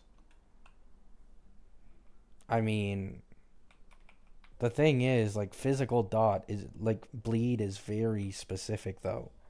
Like, we're only getting, I'm pretty sure, one character who is physical in the entirety of 3.x confirmed right now, and that would be Phanon. So, like, you know what I'm saying? Like, Hyslins is basically confirmed to be Nihility is the thing. And her whole thing is, like, her thing is physical bleed. So it has more similarities than Cypher being Nihility with additional damage, and then her DU buff being Hunt. Like, it's closer for Hyslins.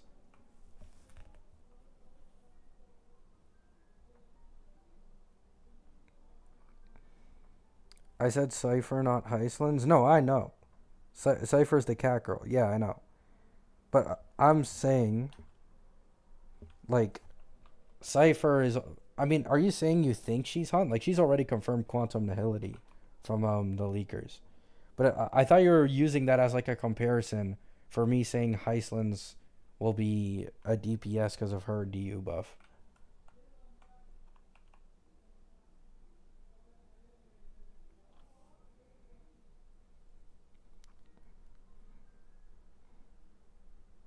Actually, Cyrene apparently might not be a support, Ryan. The leakers changed their mind on that because she's likely going to be an Emanator, a Remembrance, in like 3.7.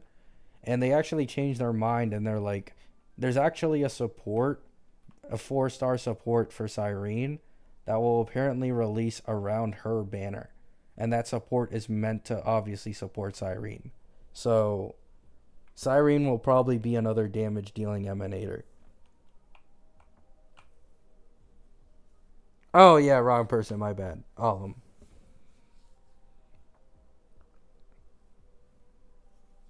They thought Anoxa was nice at Ice Nihility. He ended up Windair Edition. I think the thing is,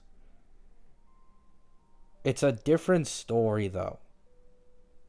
Because they're releasing Cypher, and I really don't think Cypher fits with any older Nihility unit. If she actually is additional damage based. Like, okay, so here's the thing, right? Here's my hot take on the cope that goes around a lot with E2 Acheron or like Acheron, which is, oh, she hasn't gotten a second best in slot Nihility teammate like Jiaoqiu for her yet.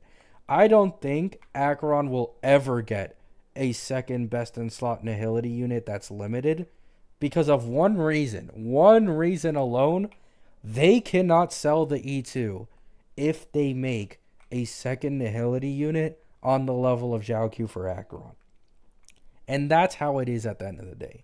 Because Acheron's E1 is literally just a crit rate stat stick, and her E2, if you make it to where her two best in slot supports are both Nihility, becomes useless outside of the fact that she gains an extra stack every action advance. So an E0 S1 Acheron's performance and an E2 S1 Acheron's performance would be like very fucking similar if they made someone on the level of Jiaoqiu again for Acheron. So I don't think they're making Cypher for Acheron, which means I don't think they're making Cypher for Dot either, because Dot is a little too weak right now. Like, they kind of need a Harmony in there. You know what I'm saying? So it makes the most sense for Cypher to be in 3.3 and then ending up getting her best in slot team in like 3.5 when Hyslins releases. That's what I'm kind of thinking of right now, right?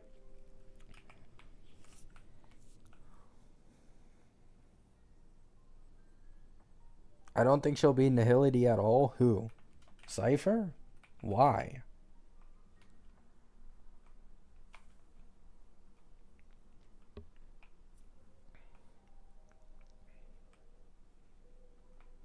Like, we haven't.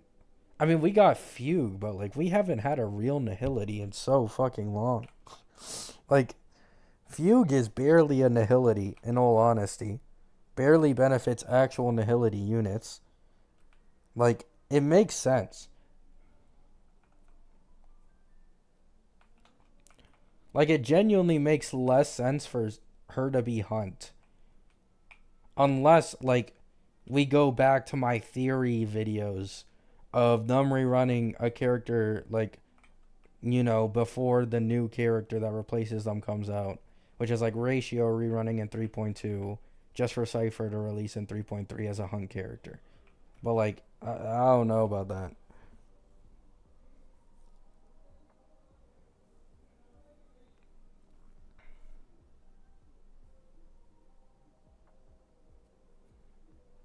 Anoxa was at first going to be a Nihility. Okay, guys, this is a completely different story, okay?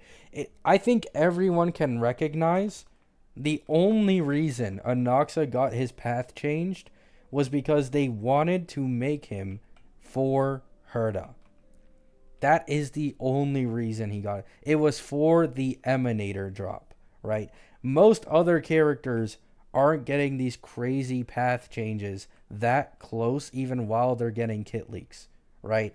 Like, for most characters, that just does not happen. Anoxa was an exception because if they made Anoxa Nihility, he probably would have ended up being better for Acheron than he is with fucking Herda, right? I don't think they wanted that. As I said before, they don't want to make another Nihility unit on the level of Zhaoku for Acheron because it makes the E2 a lot less sellable. So,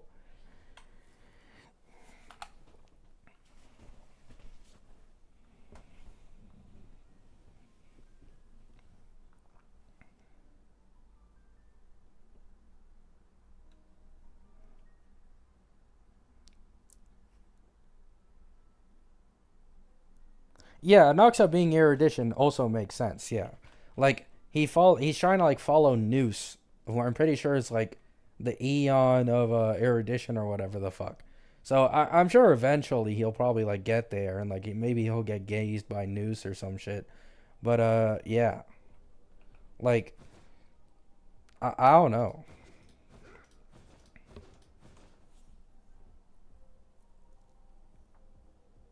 It's really weird trying to predict anything this far, though. Like, it's always weird because, like, Castris, like, her path was leaked so fucking long ago, and it was accurate for, like, multiple patches. Phanon is still, like, pretty much confirmed destruction at the minimum. So Phanon will likely, like, continue to be like, there are some characters I'm pretty confident leakers aren't wrong, right? That's the thing. I don't think leakers are usually wrong when they leak a path and element. It's just that Hoyo changes it. So, yeah.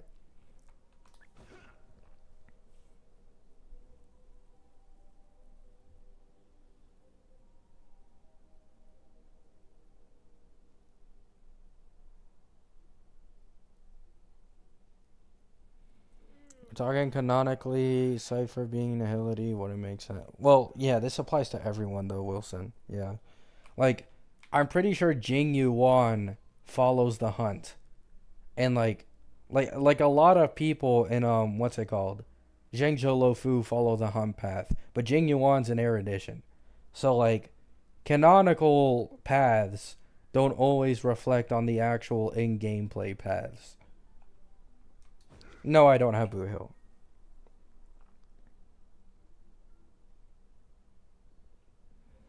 New account with E1 Tribby and 300 pulls. What should be my polling plan? I don't know. Whatever you want, to be honest. E1 Tribby works with anyone who is, like, Blast or better. So, just pull whoever you want, honestly. Whoever you like more.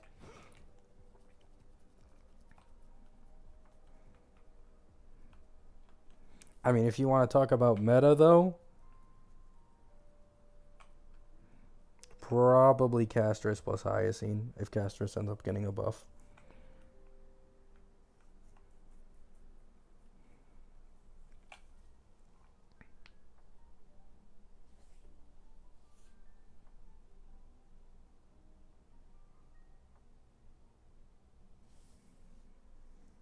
300 pulls in E1 Tribby? Yeah, that isn't hard as a new player. Well, it is hard. The E1 Tribby part is hard for sure. But I'm assuming that they got lucky with an account and then continued to, like, play the game and get more pulls out of it. Yeah, new accounts get a shit ton of pulls. I unfortunately had to go down 250 pulls for my E1 Tribby, but if you just didn't lose any 50/50s and got semi lucky, like E1 Tribby probably wouldn't cost you that much. Run both 50/50s, nice.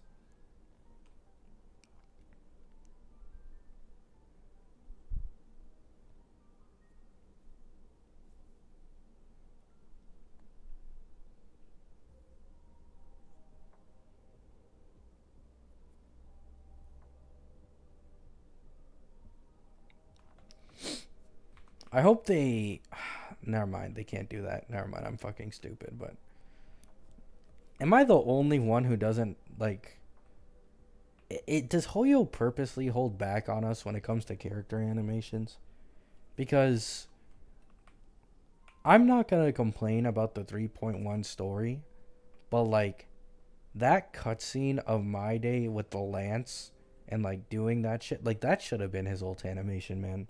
Why does Casterus get a dragon coming out of the void in 120 FPS and the highest detail in the entirety of the game?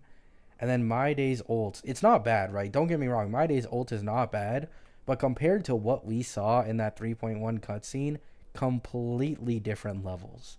Like, completely different levels. It would have been way cooler to actually see My Day doing something and creating a weapon and then throwing it at someone that he encased in, like, his red shards compared to him just sitting on his ass with a cup in his fucking hand.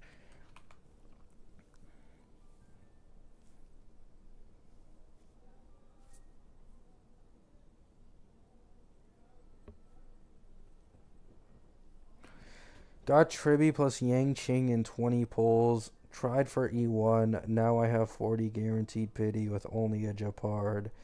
I could get E1 guaranteed right now, but should I risk not being able to get Casters later? I'm going to be completely honest with you guys, right?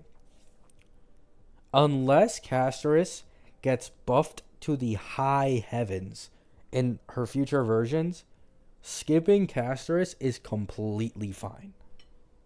Like, it is 100% completely fine to skip Casters in her current state. She is arguably not even a top 3 DPS. She is very reliant on certain teammates, and her damage falls off quite significantly in single target and lower target scenarios, unless you're able to explode the dragon constantly. Like, there's going to be future characters who are likely on the level, if not better. Cough, cough, Phanon, cough, cough, Cyrene, cough, cough, Heislands, right? So, I really don't think you should feel FOMO for Castris outside of maybe the animations, right? If you really like the dragon in the animations, that's a different type of FOMO. But in terms of like genuine performance and endgame, like not really. You shouldn't really be feeling FOMO for Castris at all.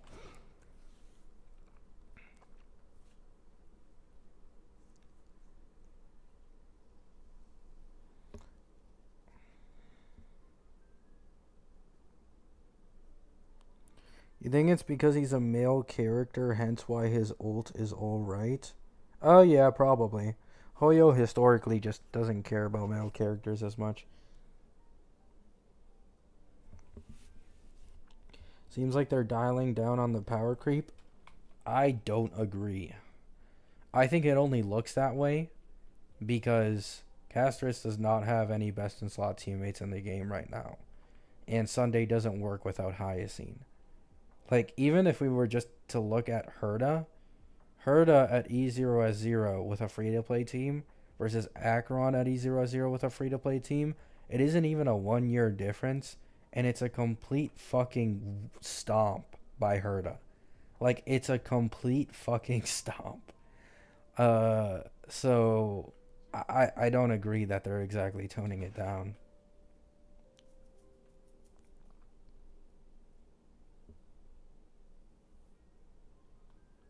Like, even current V1 Casterus or V2 Casterus that isn't like a top 3 DPS, like this changes the second she gets Hyacine. Because Hyacine makes that ult charge way faster, and it makes running Sunday with her a lot more comfortable. So, if they buff Casterus in her V3 and further, then it'll be even like more diabolical when Hyene releases. Like the power creep is for sure there.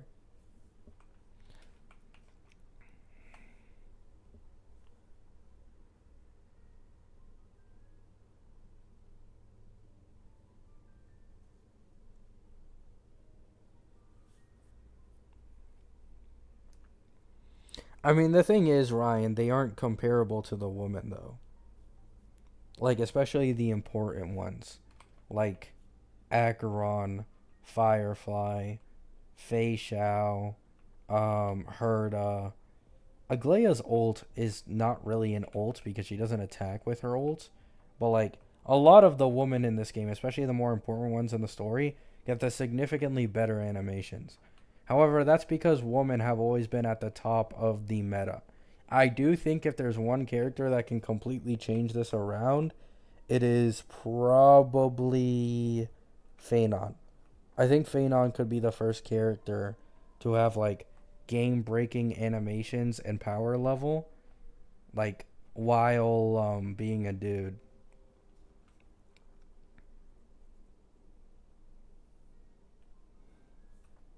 Anoxa's is insane. Okay. I have a bit of a hot take, but Anoxa's ult to me is like a side grade to Fu Xuan's. It really isn't that crazy in my opinion. It's good, don't get me wrong, it's good, but it's very similar to Fu Xuan's in a way. However, it just has a little more animation and fluidity.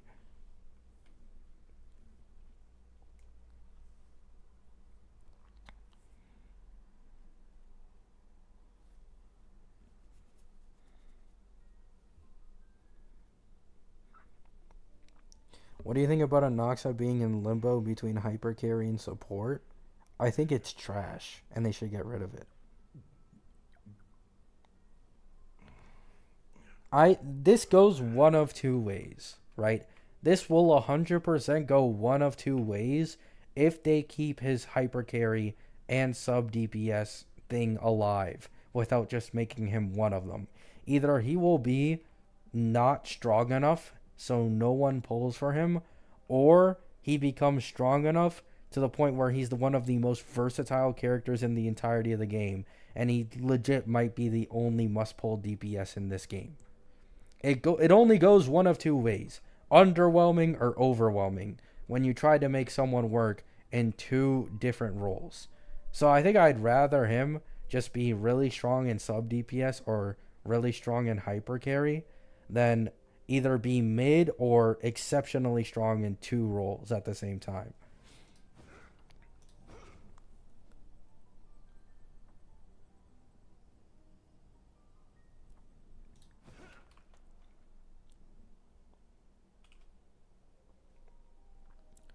I want them to make him a good teammate for any Air Edition unit.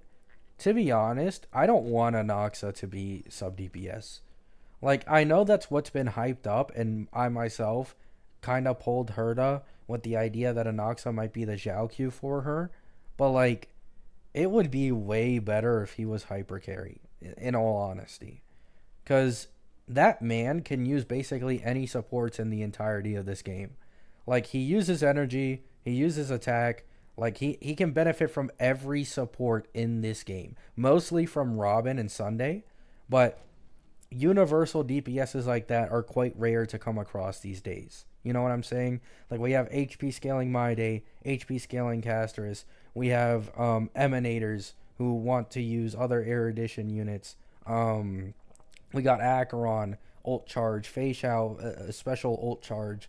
Like, Anoxa being a hyper carry, just normal energy, no bullshit requirements in his kit. Like, I do think that would be way better.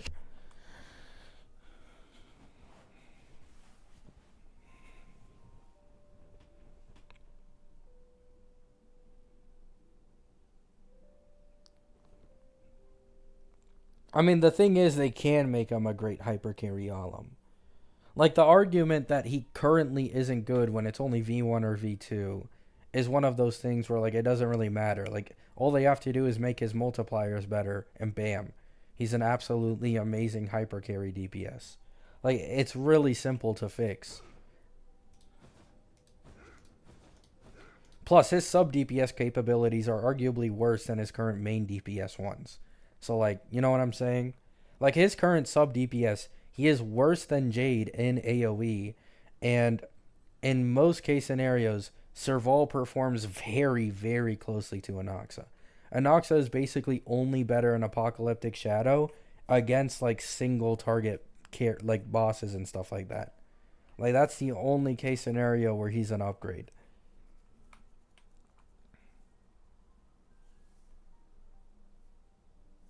Was it a good decision to go from Ice Nihility to Wind Air Edition? No, not at all.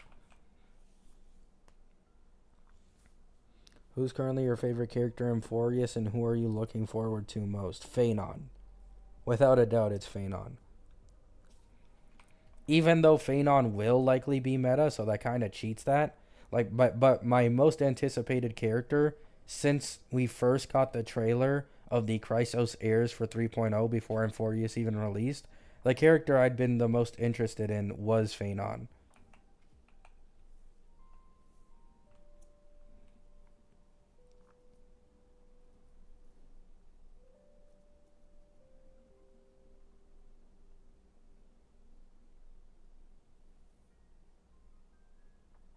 Yeah, that's another thing. Like, Jade as well has the speed buff for Herda, which lets her run attack boots, which is a really nice upgrade in damage for the Herda. And Jade is as well, I believe, skill point neutral or skill point positive, which Anoxa isn't. He just isn't. It's usually best to use his skill every turn, and then if you're not able to use his skill every turn, guess what? He becomes even worse than Jade because his damage output becomes overall worse when you're just constantly basicking with him. So it just isn't worth it currently for Anoxa.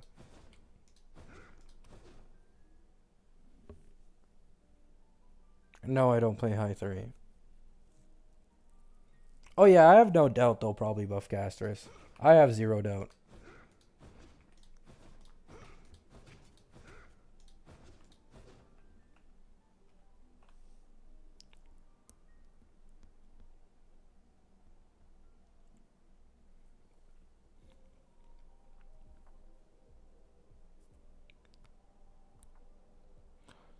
Valid. Phenon got some lore. Yeah, it's not really the lore for me though. Like, I've never been a high 3 guy. Like, I don't even know. Like, I didn't even know he was a Kevin XP or whatever that's called. And I didn't know that. It's just like the second I saw him, like, he looked the most appealing to me out of all the characters.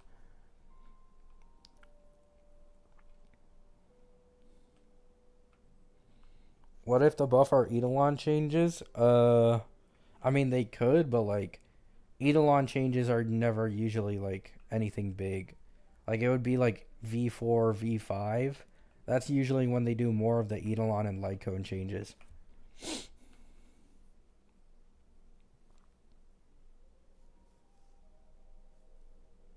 Oh yeah, 100% she's getting changed in V3 some way.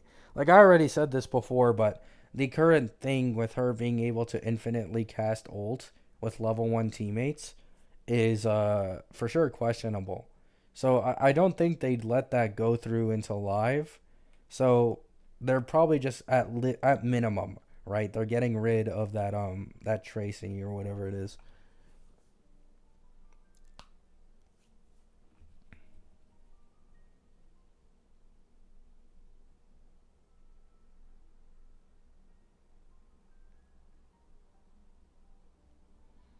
I think we can all agree that he does need buffs.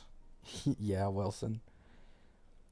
Whether it is in terms of damage or support, he needs to shine in at least one aspect. I'm assuming you're talking about Anoxa. Yeah, I agree. I 100% agree.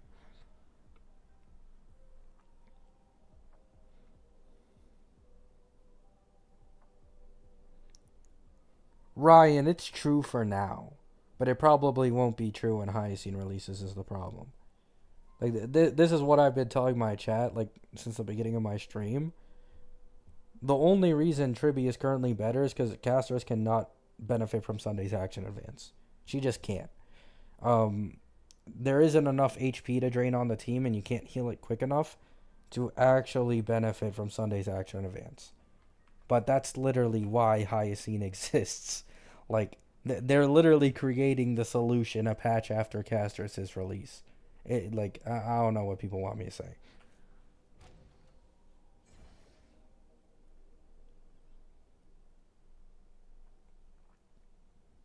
Like, trust me, guys. I'm going to be completely honest with you all, right? It would be a best case scenario for me if Castris does not have a best in slot that is Sunday.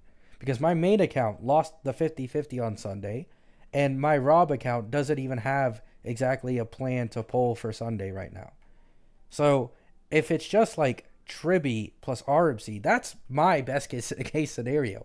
Because I'm pulling Tribby on both accounts no matter what. On my main account, it'll be on the rerun. But if we were to just look at how Castris' kit works and how Sunday works, it's just very obvious that the only flaw with Sunday right now is the fact that we don't have a sustain who can heal the team good enough while giving Castris action advance. This disappears with Hyene.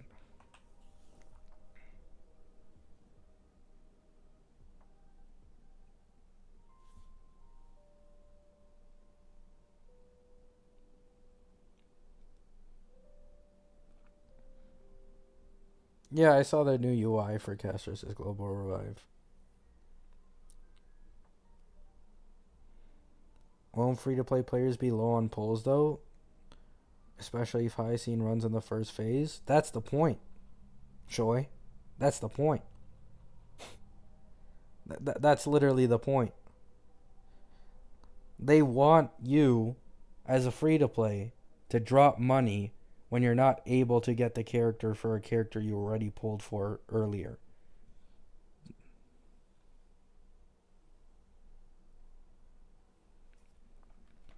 Like, Tribby, or sorry, Herda, dropped in 3.0. She's getting Tribby in 3.1, and then she's getting Anoxa in 3.2. One of Castris' strongest teams, which is duo DPS, would require you to pull Tribby on the first banner of 3.1, My Day on the second banner of 3.1, and Castris on the first banner of 3.2, and then get Hyene as well in 3.3. They're very clearly putting a lot of these new units, best in slot teammates, very, very close to their release so that they can get people to drop money on the game who didn't save. No, I don't have a community Discord. Sorry, Wilson.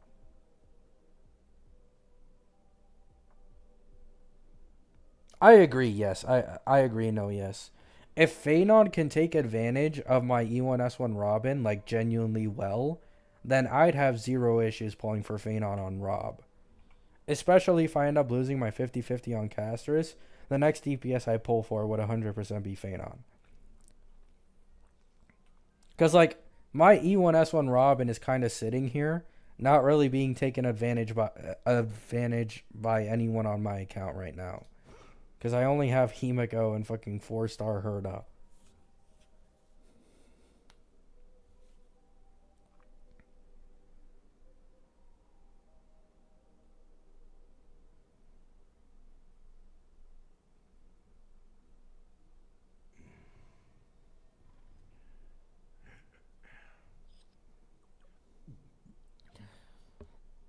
Yeah.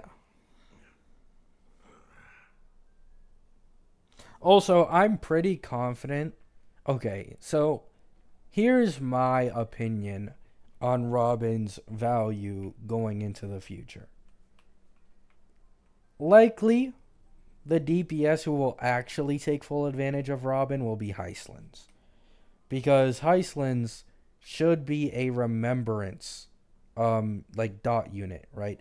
Not nihility, but, like, recently it was basically confirmed that Hyslins is more so going into the remembrance side of things, which would mean this would make sense for Robin, because Robin got this change to her to where her ult as well action advances memo sprites. So I do think probably the number one 3-point-X DPS who will take advantage of Robin will be Hyslins. But if she can be used by Phanon, she's going on Phanon's team. Fuck Iceland's, man.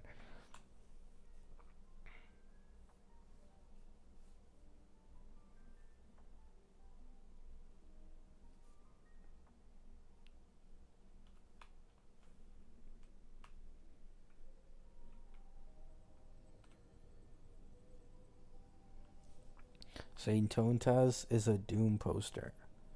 I've been getting a recommended every once in a while videos of like either Saint Tontaz or someone shitting on him, and it's like I just refuse to watch any gotcha drama, bro. It's such a nothing burger these days. Like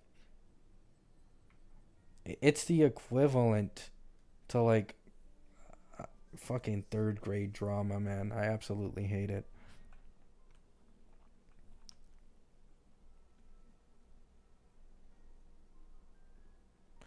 Do you think Remembrance has a Lycone problem? 100%, yeah. They're incredibly niche and stuck to a path where characters don't share the same kits or mechanics. So, I do think very clearly Hoyo is trying to make them stronger in return for making them more niche, but it's so fucking shit, man. It's just so shit.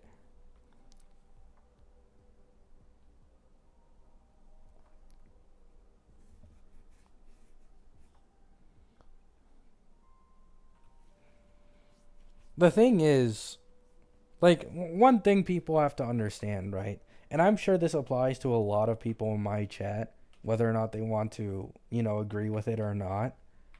You can hate drama, but probably a lot of people who do so and so hate the drama watch a lot of drama videos. Like, they watch it anyways, right? Either because they have nothing better to do at the time, or they're curious on the content creator's take, and maybe they want to see the comments' opinions on it. So, like, no matter what, drama has always been the number one way to just gain a following and popularity, like, on gotcha YouTube stuff. Like, it just always has been. Like, this basically always happens. Like, half the people who hate drama still watch the drama because it's slightly entertaining, right? And yeah, that's why creators keep making content on drama and like shit like that.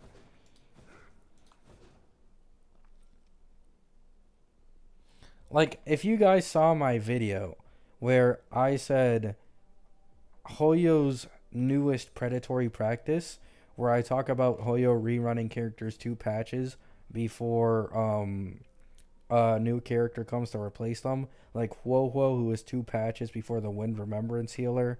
Yun Li is 2 to 3 patches before Phanon. Jade was 2 patches before Anoxa. All that shit, right? And that video popped the fuck off, even though I didn't make it any different at all compared to all of my other videos. So, if you make videos on drama, it's literally just free ass views.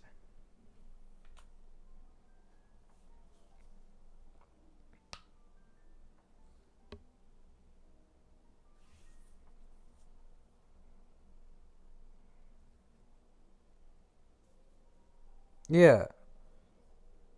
Like, just look at how successful it was for Pokey to farm the power creep topic. Like, pretty much all the time the HSR community on Twitter was fully talking about him. There was like 20 different content creators who made multiple videos on Mr. Pokey to make fun of him. And it's like, in this case scenario, bad publicity is good publicity for a lot of these gotcha content creators. Unless they've done something that is absolutely unforgivable, which doesn't happen often, it's usually just a bad take, which in this case actually benefited Mr. Pokey, if anything. Like, he's basically just farming people who take it more seriously.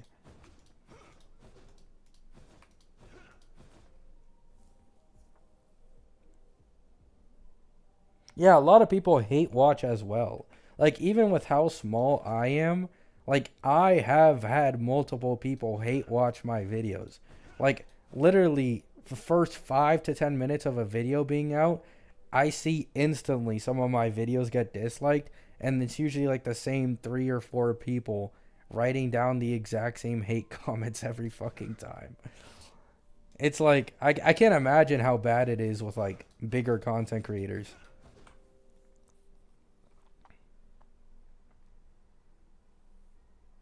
Shouldn't you go to sleep now? It's only like 9 p.m. for me.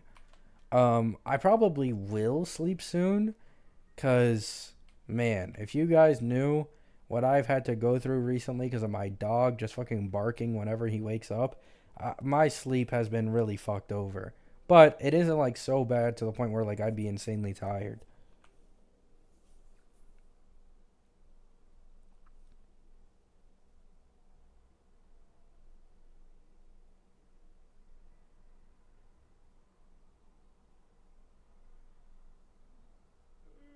Oh, it's 10 a.m. for you, really? It's 9 p.m. over here.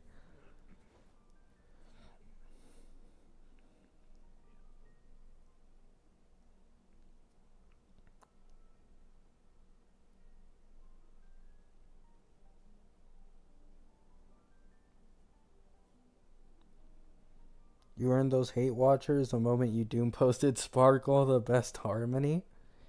Yeah. I mean, people said I was wrong about Sparkle, and a lot of people like to be right over a content creator. It's nothing new, but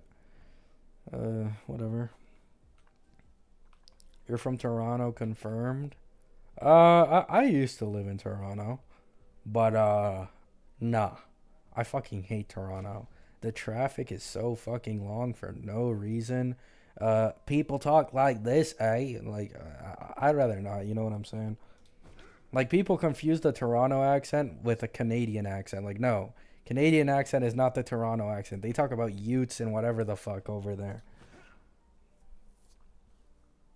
No, I don't have a Discord server. There's Lore, you Jinx, Sparkle. So I've made like 4 or 5 videos at this point. Like basically every patch collectively, like almost every time there's a new patch, right? Like 3.0, 2.7, 2.6, I'll probably end up making a Sparkle slander video in one of those patches. And so that's what I did. Even I believe before Facial even released and like all that stuff, like I was saying Sparkle's pull value was basically a 0. I said, why the fuck would you pull for Sparkle on her rerun in 2.4 when Robin is literally the patch right after? And I got a lot of hate for it back then. People saying Sparkle, blah, blah, blah, still very good. And then, like, as you can see, the further we went into the future, the better aged my take became on Sparkle.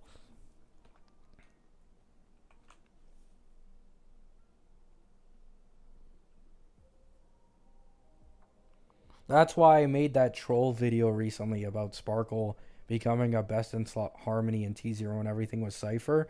It was a troll video because all of my previous videos on Sparkle have basically been, me shitting on her poll value.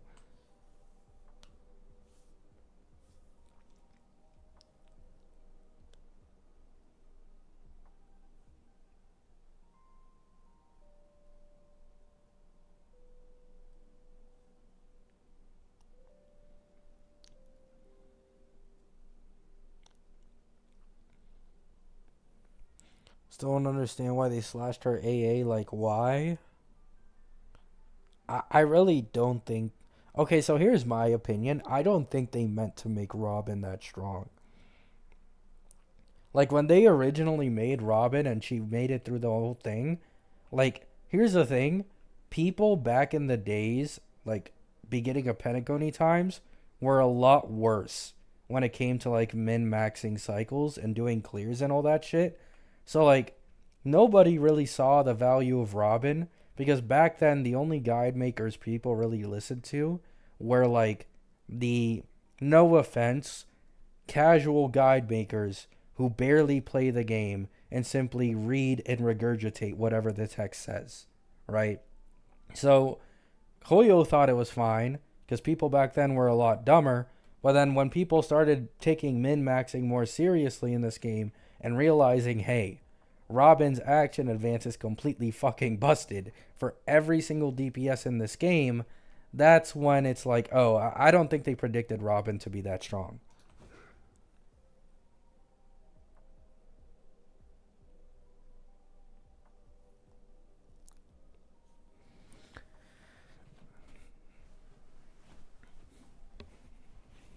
I think Hoyo thought that Robin's high energy need would make her restricted to follow-up teams. Yeah, which just it just ended up not happening.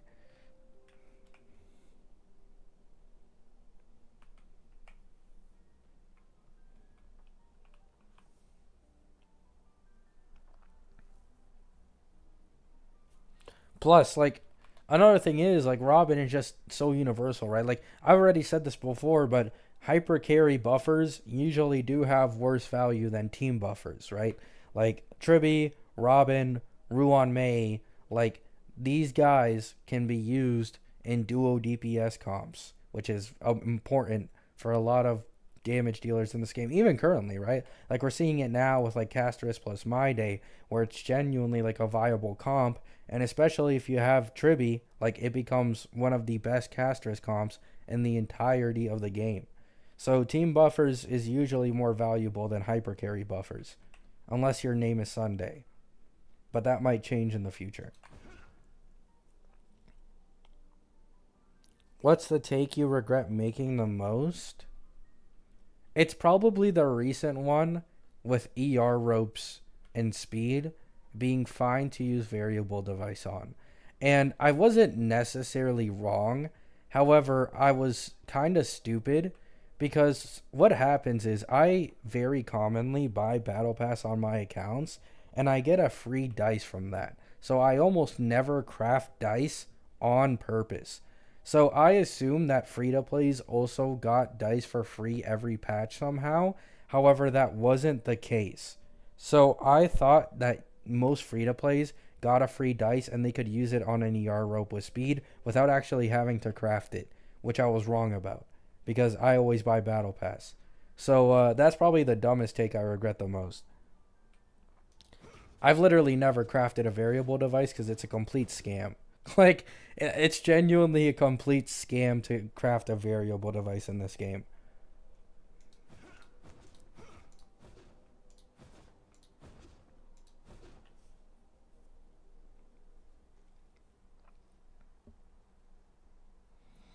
The thing is, duo DPS teams tend to be less good than hyper carry ones. Yeah, but that just isn't the case anymore with casters in my day. So, like, this is the thing. You know what I'm saying? Like, even currently, if you don't have Tribby, I'm pretty sure the next best team buffer for, like, a My Day plus casters combo is Ruan Mei. So, anyone who has, like, an E1 or E1 S1 Ruan Mei from a while back, they can genuinely use that with casters plus My Day. It'll be worse than Tribby 100%, but it's doable. Like, currently, My Day plus casters is one of the strongest teams in the entirety of the game. And that is with a V1 Castris, who will probably get buffed in V3 and further.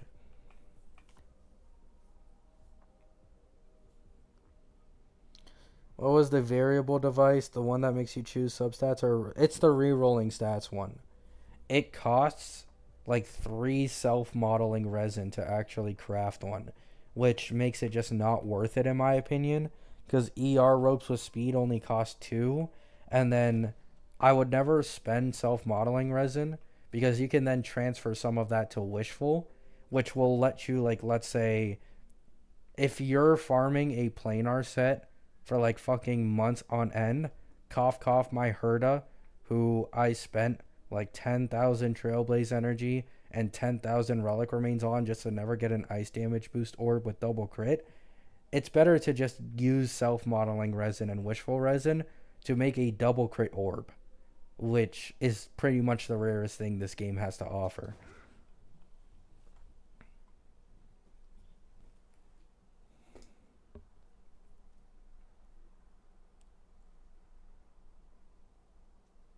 Yeah, it's simply too expensive. And I'm pretty sure that, like, me personally, it isn't as much of an issue because sometimes I do buy Battle Pass and I think it's in the Battle Pass. Am I wrong? Wait, is it not in the Battle Pass? Oh, no, it is. It is in level 40. Yeah. So, because of me buying Battle Pass on my accounts occasionally, I'm able to get, like, a free fucking reroll, which most free to plays cannot. That costs 5 resin compared to 3 for the reroll, though. That isn't the point. The point is to get a double crit or 2 substats that you really need on a piece on an orb with a main stat. Because that is the rarest thing in the entirety of the game. Like, as I was mentioning before, I dropped thousands of Trailblaze power and tens of thousands of relic remains into the Izumo planar set, and not once did I get a single double crit ice damage percent orb. So in the end, I ended up having to craft it. Like, very, very rare relic pieces like that, if you go a long time without being able to get one, it's straight up just better to have the resources to craft it.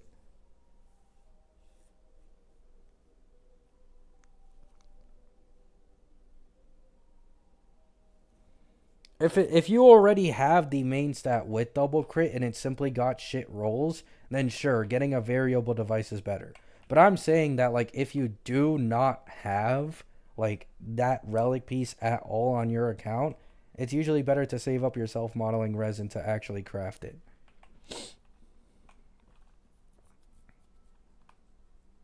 No, yeah, I agree that, but yeah.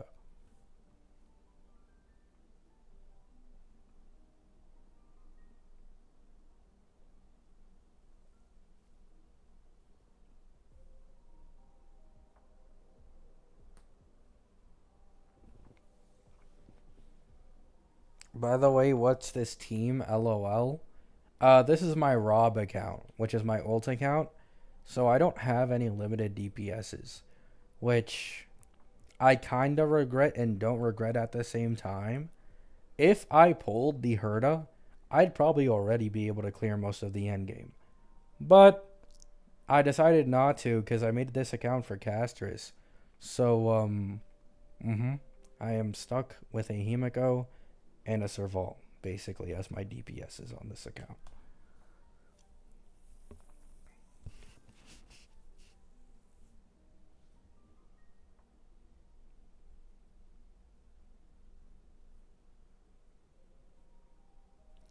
Call it Rob because it's robbing you of your life. Yeah, I mean, I got pretty lucky with E1S1 Robin, but the thing is, I got so unlucky with E1 Tribby that it more than makes up for the luck I got on E1S1 Robin. And so, it just sucks, man. It fucking sucks.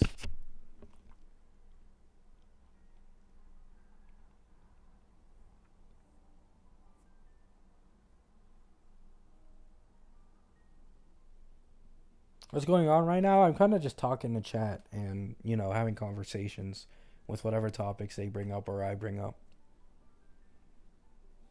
Because I don't really have anything to do. I already did all my Divergent Universe and all the other stuff, and I don't really feel like, spending 20 to 30 minutes in DU to get more curios, to get like 120 jades. Like, I was very close to making a video yesterday that would have been a little controversial, but I didn't want to make the video because then it would have just brought up the pokey thing all over again. But it was going to be a video on why content creators making free-to-play accounts barely fucking matters. Like, at all, when it comes to, like, proving an argument. I'm going to do my dailies now. Bye, Gabby. Bye, Karuko. Hope I said that right. Or Karuko. I don't know.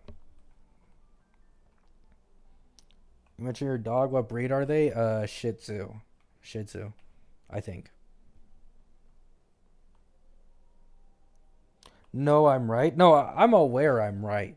But the reason I didn't want to make the video is because, like, I was going to mention the fact that Mr. Pokey made his account to combat the power creep allegations, even though the point of the power creep allegations is that you have to pull for meta, otherwise your newer, like, or your older characters, like, fall off. Yet he is making a new account which has an insane access to jades that no normal player has, and then only pulling for meta, which is like, it literally proves people's point. You know what I'm saying? Like, it all it does is prove people's point. So I was gonna mention that in the video, but then I just, like, I was like, fuck it, I'm not doing it.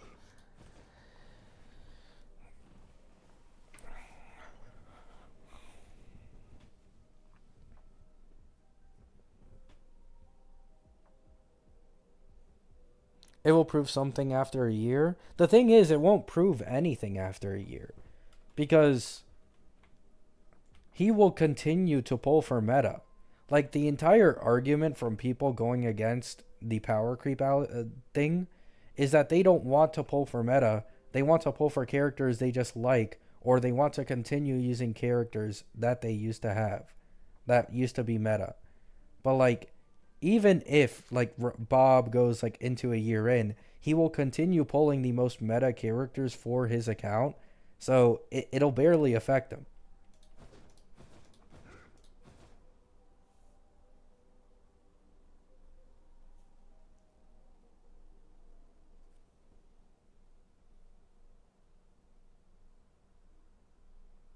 Which characters? He's pulling for the Herda, and I think he skipped Robin so that he can pull Tribby. I don't know if he went or is going for E1 Tribby, but he's going for Herda, Tribby, then he's going for Casterus, and I don't know what he'll do after Casterus, but like it doesn't really matter because now he's gonna have an Emanator or the current strongest DPS without best in slot team, and Casterus, which is the anniversary DPS drop, who will likely clear all endgame just fine. So he'll probably instantly be able to clear endgame the second he gets Casterus. I mean, actually, he could probably clear endgame even before Casterus releases because he has Tribby plus the Herda. So he got E1 Tribby. He got E1 Tribby early. Oh yeah, there you go. Yeah. Like, I don't think there's anything wrong with making a free-to-play account, right? Like, if you're just making it normally to, like, be a little more relatable with most of your chat and make it for content, that's completely fine. But the only reason I disagree with Bob is because he only started making videos on Bob to, like, you know, combat the allegations of power creep, even though he has account managers who managed to get, like, 400 pulls from his account that's only like a month old, which is absolutely insane, and pull for the most meta units.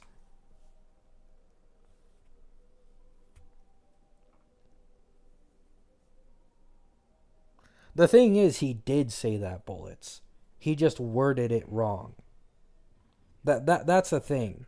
Like, he was trying to gaslight people into thinking that they were the ones like gaslighting him, but like in his tweet he says you will only feel power creep, or sorry, power creep only exists if it's the holder's fault. That's what he said. So it's like when you say something like that, it implies like power creep does not exist if you're just smart enough, which it still does. Like it still very clearly does. Like even he himself, I think there's a few like clips on YouTube and TikTok at this point. His E6 S5 Acheron team that used to zero cycle all endgame with multiple actions left nowadays is genuinely like not zero cycling on auto anymore. Like that's when you can finally start seeing how bad it's getting. Like you can't auto zero cycle endgame anymore with a full E6 S5 Acheron.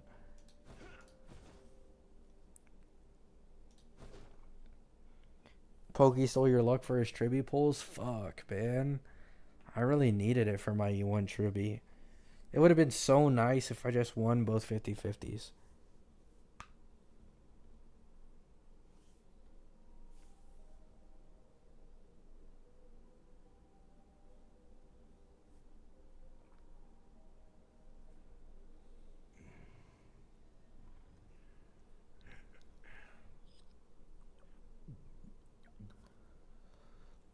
His E6 S5 Acheron did a one cycle this MOC? Yeah.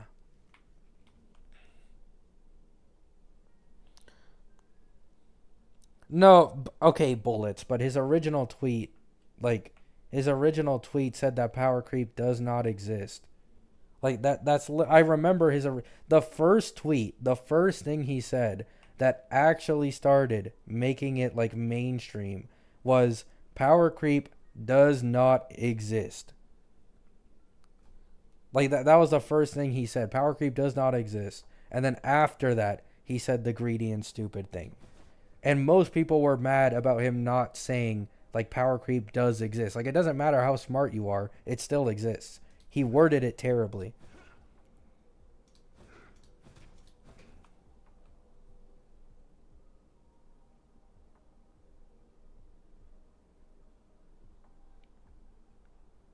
No, yes, bullets. But the issue most people took with him saying that is the first part and not the second part. Because he's implying power creep just straight up doesn't exist. I don't remember the tweet. Let me see. Uh, Wait, I just opened the wrong thing. Microsoft Store. I think the only thing I have on there is Minecraft.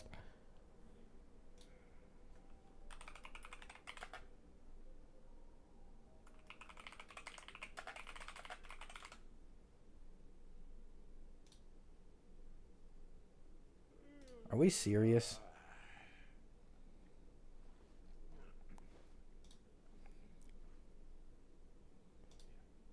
HSR has a power creep problem only if you allow it to happen. Okay, so this is even worse. So the original tweet that sent Sparks is HSR has a power creep problem only if you allow it to happen, either by greed or stupidity. Change my mind. So he's basically saying HSR only has a power creep problem if you don't pull for meta.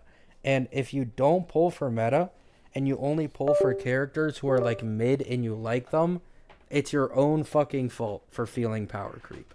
That is literally what the tweet fully implies. Sorry for that sound, it's my keyboard disconnecting. He's saying it's the player's fault that they feel power creep, basically.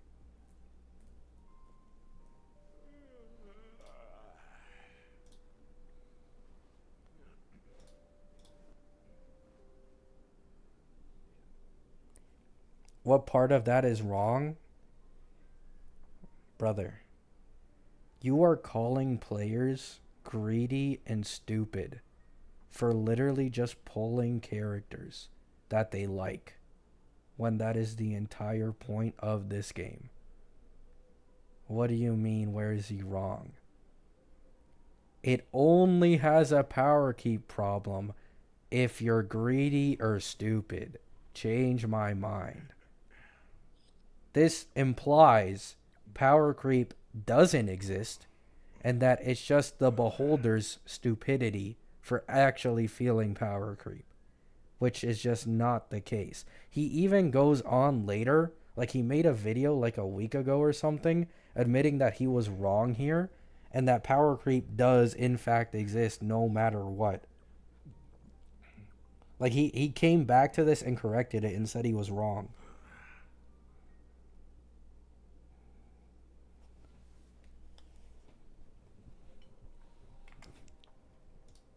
No, exactly. Exactly, bullets. That's the thing, though. Like, if you're implying you only ever feel power creep if you're greedy or stupid, like, this simply isn't the case. So, this entire tweet is just wrong. Which, as I said before, it's not necessarily that the intention that Pokey was trying to get across was wrong. It's just that he worded it terribly. So, people took it an entirely different way, right? Like, he's 100% right, and that some people really do pull and just don't know how, like, any idea how certain characters synergize, how certain characters work. They don't farm relics. Like, yes, that is 100% the case, but it's still like implying it doesn't exist, which it does.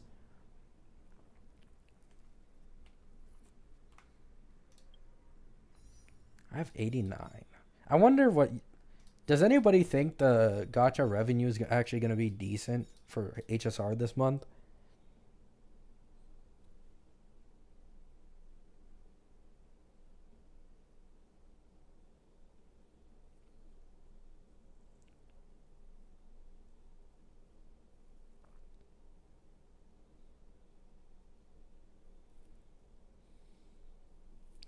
I think this is going to be a really bad selling month, especially with Yunli as the rerun. Like, this is the weakest main 2.x DPS.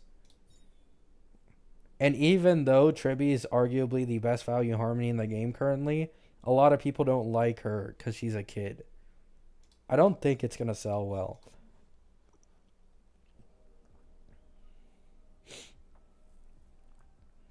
It's a bad tweet, but what's your opinion on players who don't pull for meta and don't take the time to strategize with what they have, but still feel entitled? The thing is, it's not an entitlement to want to clear the end game. It would be a different story if it was something like Wuwa or Genshin. Although Genshin doesn't even have that much skill expression. I should say Wuwa mostly. Like, in Wuwa, there actually is skill expression. Like, if someone is good enough at the game, they can solo clear old content with just a Donjin. That is literally the equivalent of pulling like E0 S0 My Day or E0 S1 My Day and being able to clear all endgame content this game has to offer so long as you're good enough and skillful enough of a player. In this game, skill expression is a lot less prevalent. If you were to give a zero cycler, like let's say Hersher of Sentience, the perfect amount of relic investment and Eidolon investment and character investment to zero cycle, someone who doesn't usually zero cycle would also be able to eventually zero cycle after like 10 or 20 tries of just playing it over and over. Like you can't do that in Wuwa. You just can't. Someone's probably going to take days, weeks, if not months to actually gain the skill expression in Wuwa. In this game, it's mostly just time investment. That's all it is.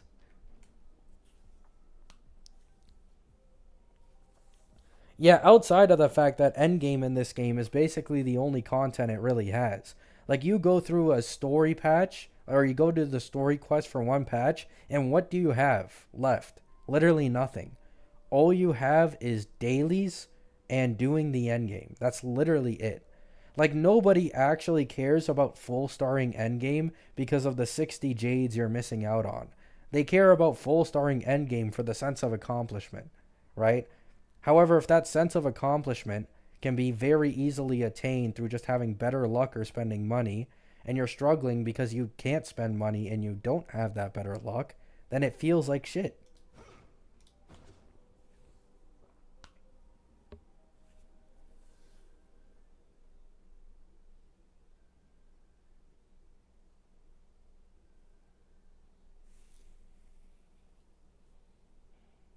I don't really think Wuwa need much skill, to be honest. If you don't think Wuwa needs much skill, then you 100% probably think HSR barely takes any skill at all.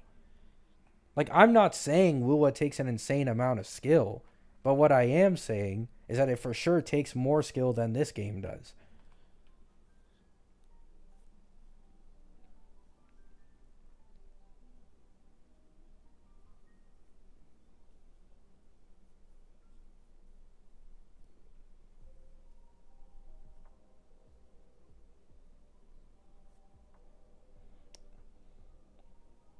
Yeah, I know, Jordan, but that isn't skill.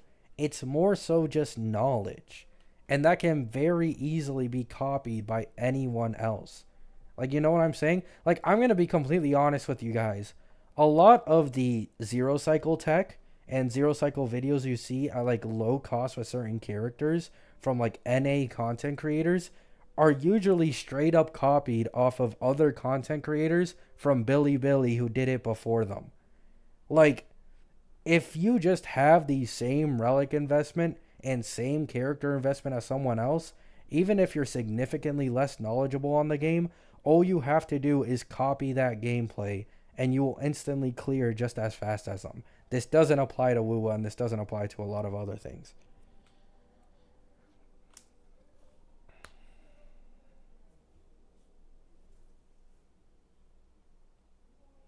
You still need to learn the mechanics. Look at people who are struggling on MOC. That is literally people who are completely clueless. And that's going to be people in every single type of game. Like, I want to get this point across, right? Like, the people who watch my channel, including myself, right? people who watch my channel, including myself, we are not casuals. Even if you want to believe you're a casual for watching my content, you probably aren't. The majority of people who play this game probably don't even look at any content for it in the first place. And they don't look at HP mechanics. They don't look at mechanics at all. They literally just pull character. They see character they like, and they press the pull button and pull them. And if they don't get them, they spend money. That is the average casual player in this game. However, that applies to every game in the world. There's always casual players that have zero fucking clue what they're doing, but make up a large part of the player base. Like, there's nothing you can really do about that.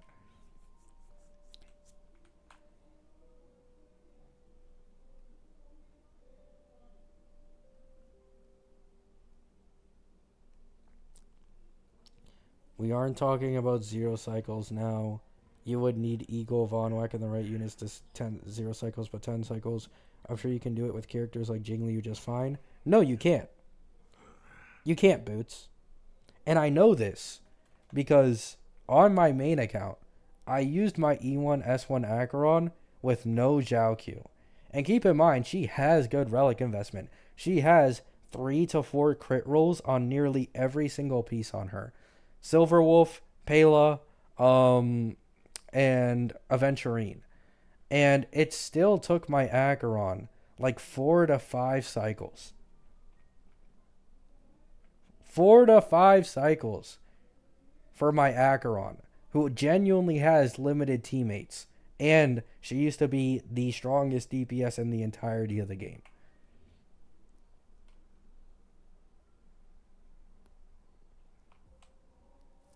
And I've also had a lot of other people as well telling me in my comments that it's just incredibly difficult for them to clear without Zhao Q with their Acheron in current MOC without having like insane levels of relic investment. Like most of these higher or lower cycle clears you see with these lower investment Acherons either have Zhao Q or they have like 160 speed Pelas, 160 plus speed like Silver Wolves, high speed Acherons with like double crit rolls plus speed. Like normal relic investment on most characters on an Acheron without Zhao Q and no E2, you are fucking struggling in the current MOC. It is what it is. Isn't 4 to 5 cycles the standard? No! Acheron is an Emanator. She was the strongest DPS in the game at the time. With limited 5-star other supports, only missing Zhao Q, and clearing 4 to 5 cycles in the endgame with genuinely good relic investment. That is not... No. Clearing it 4 to 5 cycles with that premium of a team is complete shit.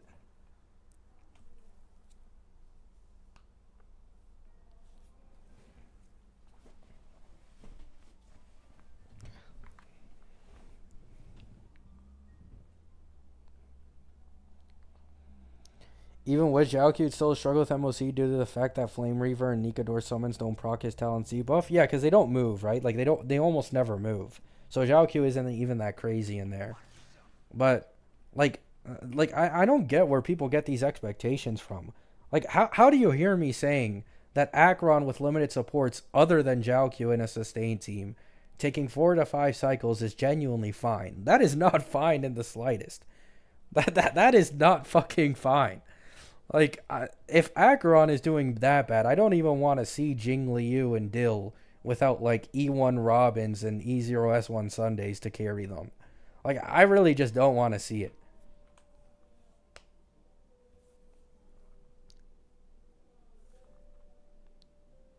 I think the current MOC data said there's no E0S0 Acheron that cleared this MOC without Zhao Q.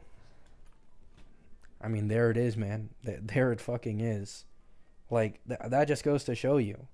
The power creep in this game is 100% real, man. It is 100% real. To pretend it's like a minor issue is stupid. And it can technically be a minor issue if you play this game every day nonstop. If you never take a break from this game and you always manage to be on time for your dailies, jades, events, and patch rewards, then you will be least affected. But the majority of the player base does take breaks from games. And so when they come back like months later and their old top 1 meta DPS is now T0.5 or tier 1 and they're struggling without that new best in slot limited support they weren't on the game at the time to get, you know what I'm saying? Like,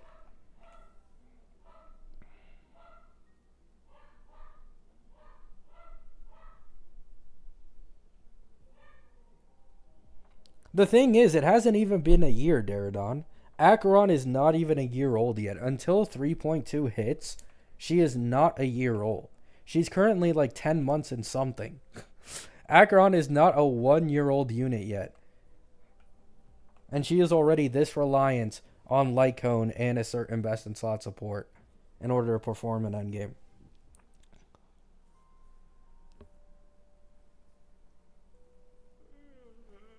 Gabby really called us no-lifers. I mean, it applies to me as well, though.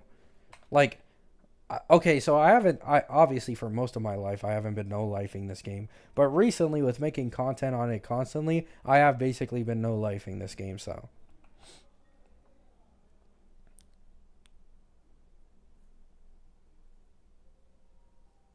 Boots, you are completely delusional. I don't know what else you want me to say, man. If taking only a few months break from your DPS clearing in like 1 to 2 cycles, coming back, missing the best in slot support, and all of a sudden you're clearing in like 4 to 5 cycles, and you're trying to argue that it's the player's fault because they're not constantly on top of the game, they don't have the highest levels of relic investment, they weren't constantly there. Like, this is a casual game, guys. There is barely any skill expression in this game. I don't know what you... This is not Fortnite. This is not Apex Legends. This is not CSGO. This is not Rocket League. These gacha games are fully made for casual players. I don't know what you want me to say. There is no money to be made off of skill expression in a solo player game. So making endgame content surrounded off of new characters who are exponentially stronger than the older ones, making you need to have extremely high levels of relic investment on your older characters or their best in slot supports to still clear comfortably is terrible.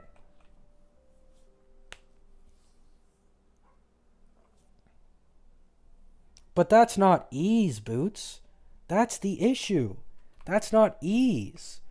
Like, what's ease, right? Taking a month break and coming back and trying your absolute hardest to clear the endgame with what you have? Or just pulling the newest, shiniest DPS and instantly clearing the endgame like that? That is ease. That is actually ease. Okay? There is no skill expression. You just pull the new character and you win. Okay? That's why people hate it. They aren't losing because they're less skillful. They're losing because they took a break from the game and newer units are just exponentially stronger.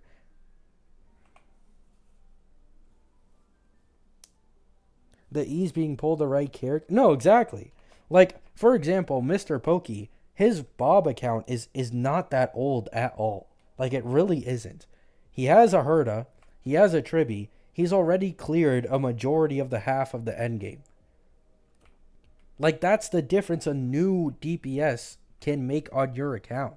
Or a highly vertically invested support can make on your account.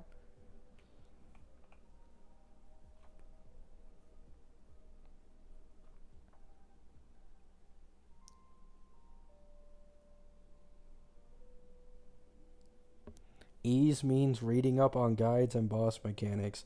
There are guides. That is not a casual player, Boots. I've already talked about this before. Probably like 5% of the people who actually play this game look at content for it.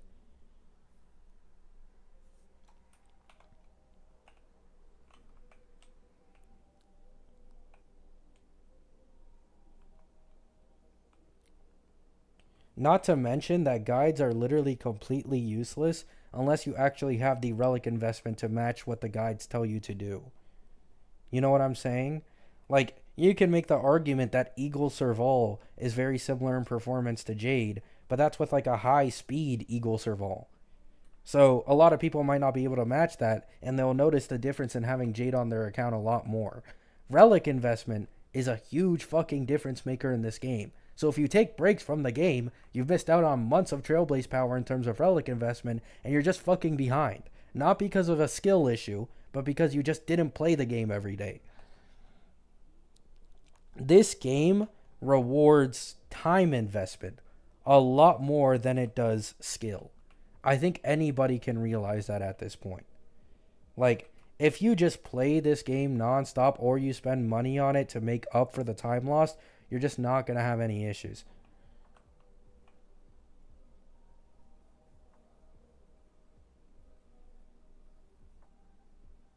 Yeah. Like, for example, there's a zero cycle clear, I believe, of a zero cost Serval against the Nikador boss. And a lot of people like to use this against me when I was talking about this stuff on stream before as well. However, guess what?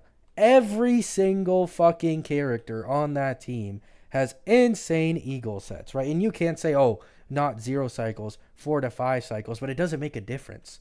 Because the difference between clearing in 4 to 5 cycles and clearing the zero cycles, the more relic investment you have, the exponentially easier it becomes to clear in 1 cycle quicker. This is very common, right? This is most common with the Fei Xiao team, right? Fei Xiao can like 2 or 3 cost with an E1 Robin because E1 Robin gives the team an overall 30% damage buff. So she's able to clear the first side and the second sides right before the cycle ends. Which, if you didn't have E1 Robin, that 0 cycle clear turns into 2 or 3 cycles. That is how much of a difference being able to kill just a little bit faster makes in terms of like relic investment and investment in characters.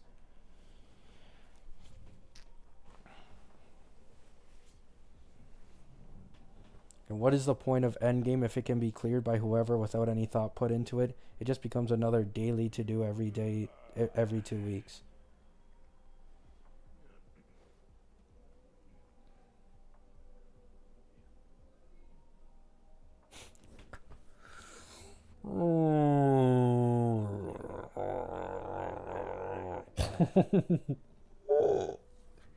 Cheeseburger, bro. Cheeseburger. That's all I'm gonna say. Cheeseburger.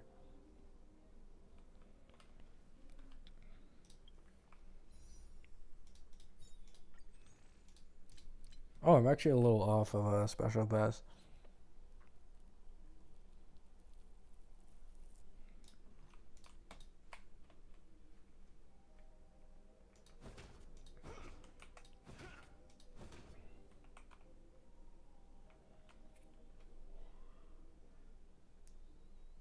There's just no point. There's no point in it, man.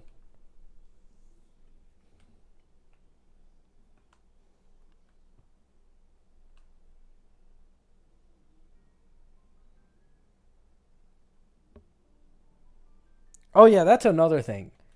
High relic investment plus the stainless. Like I was talking about, like a little bit more investment can make the difference between 0 cycles and 2 and 3 cycles. But this also applies to sustainless runs. Because if you're able to get high relic investment plus sustainless, like there are some sustainless runs where characters are literally on like single digit health. Like I'm pretty sure the Serval one I mentioned earlier, I think Serval at one point was literally at 1 health. So yeah, like a lot of those low cycle clears with like high relic investment and shit, even then, like they're barely hanging on by a thread to actually clear in low cycles.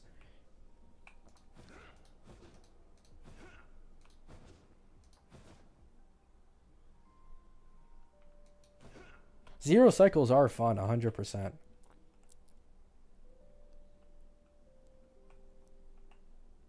Did you get A1 Tribby yet? No. I think I'm on like 62 or 63 pity. I'd also like to mention, my Fei Xiao in this MOC also took, I think, 4 cycles. 4 or 5. So, yeah. There's also Fei Xiao, who was zero cycling with a sustain for me 2 patches ago, by the way. I'm on 64 pity.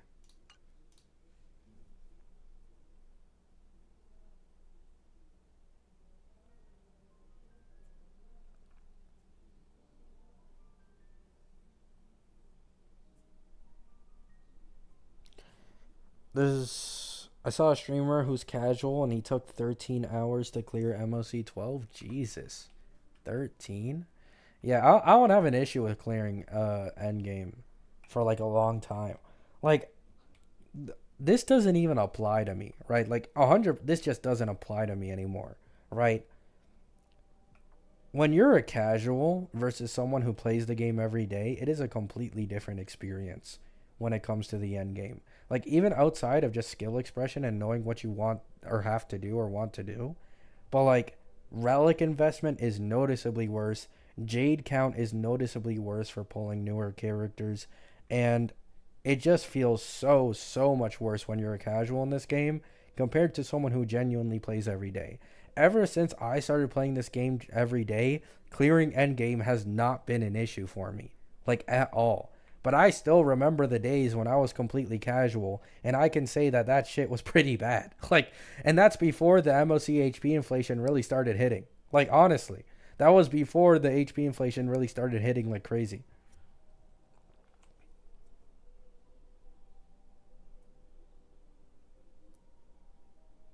No, I agree. I think power creep is something to expect, but I've always said this, right?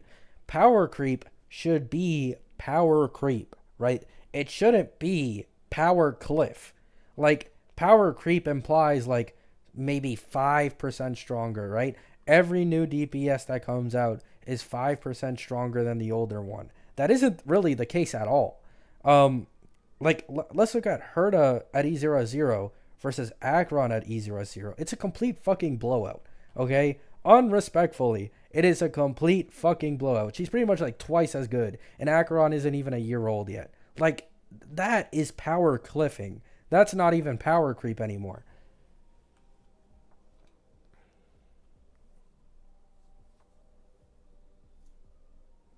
Also, if you look at like Dill in 2.0 was the strongest DPS with Sparkle. Look at where Dill is on a tier list now. Like that is one. Actually, what I haven't seen Pride One's tier list. What is Dill on? Dill used to be the strongest DPS in the entirety of the game that they had to offer. Dill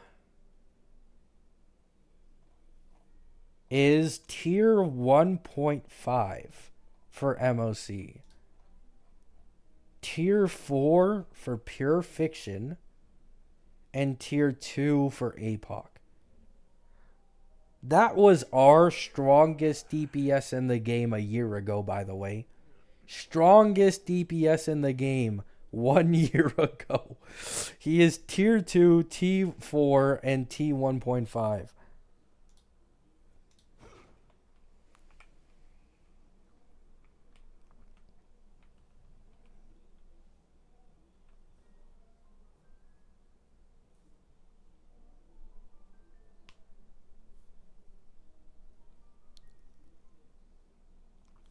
E2 deal havers are the majority in recent statistics. I mean, I'm not surprised, right?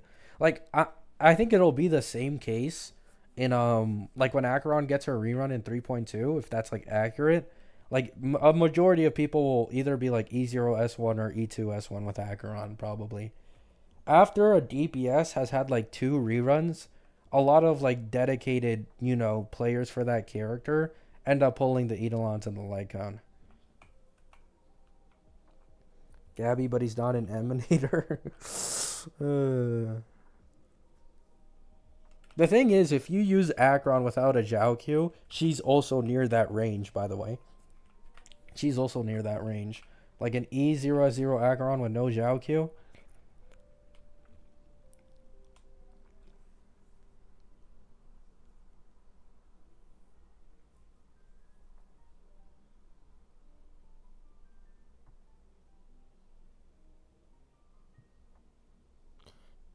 You need E2 Dill to get the same ult action advance that Herda has by default?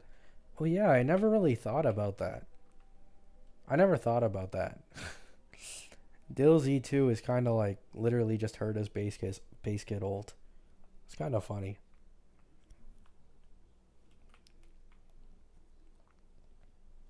One bajillion buffs to Dill and Jingyu on.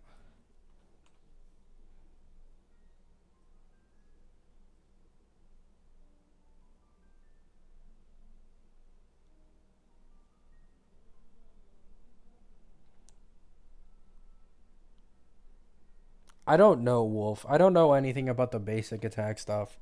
Like, it's so all over the place. One person said +2 to the basic attack. Another leaker said +1. Another said, like, a massive increase to basic attack. Like, it's just so all over the place. I don't want to take it seriously. And I don't even know if they do it. Because if they do, like, Aglaya is already the current strongest DPS in the game. Like, if we also get an increase on basic attack levels, it's not even going to be fucking close.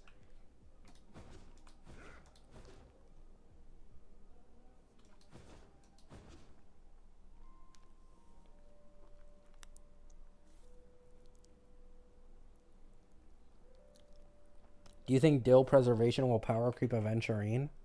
Oh, 100%, yeah. I mean, Aventurine is old as shit compared to the Dill preservation. Apparently, the Don Hung preservation has been moved to 3.6, and Aventurine released in 2.1. So, like, we're getting another preservation like a year and a half after Aventurine's release. He's 100% shitting on Aventurine whenever he releases.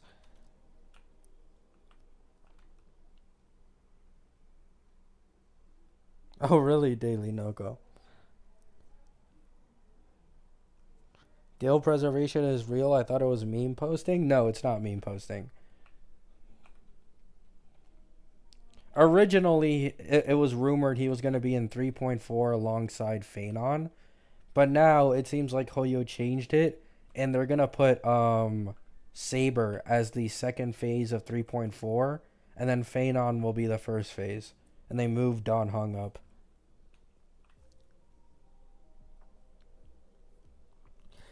Also, like, this also makes me realize, why do they hate preservation characters so much? Like, why is the next limited preservation character a year and a half later? Like, holy shit, man. It's a fucking desert in here.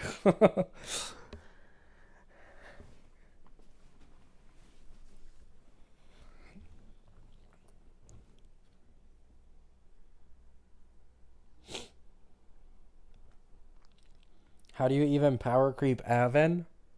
Uh, Stronger shields actually do damage, and either apply debuffs or buff the team. Or, something that I theory crafted a while ago, he could choose who to put taunt on. So a new DPS that releases that wants to be attacked, you could just select the taunt on that DPS and they'd be able to get attacked significantly more often. Something like that. But literally all he has to do is do more damage. Like, if you look at Ling Shaw, when Ling Shaw is actually able to do some good amount of damage, she's 100% better than Aventurine in most teams. So give him more significant damage on, like, Ling Shaw level, and yeah, he's 100% beating the shit out of Aven.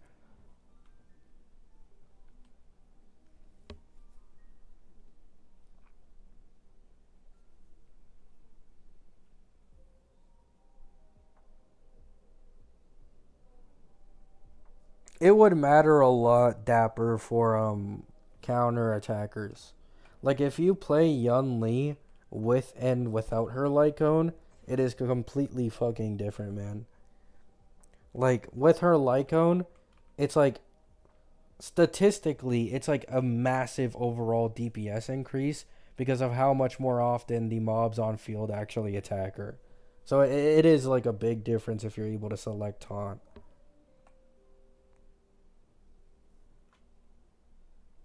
Quake? Yeah, there's also Quake as well. Yeah, I forgot about that. They could just add Quake to him as well.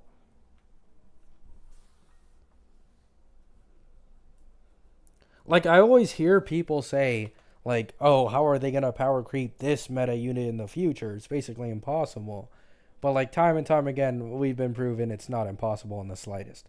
So, yeah, I 100% think Avon will probably get shit on by the Dill preservation.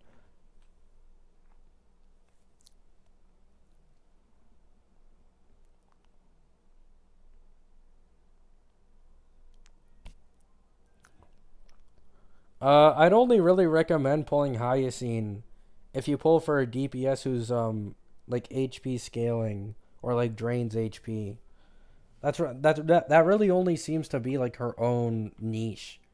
Like if you're not running Hyacine with like a HP drainer, then the sustain from any other sustains in any other team is completely fine. Unless Hyacine ends up providing something outside of for the HP scalers. I don't know.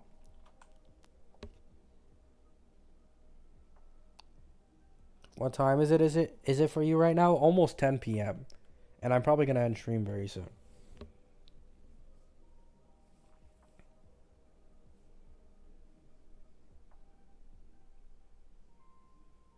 Wait, hear me out.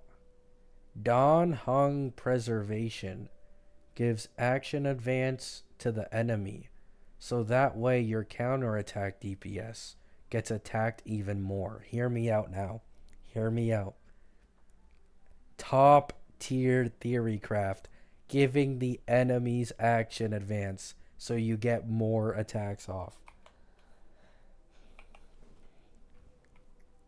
Absolutely insane. The real power creep was Dawn Hung Preservation all along.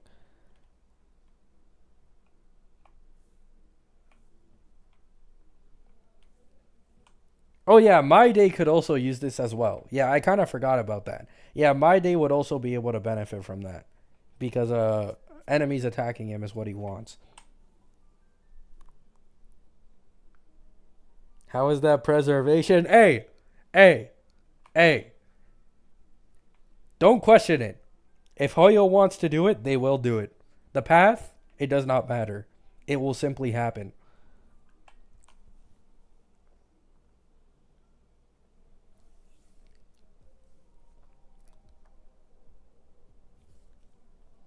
Preserve the enemy. There you go. There you go. Karuko, W. You said it in words I could not. Instead of preserving your teammates, you're preserving the enemy. W.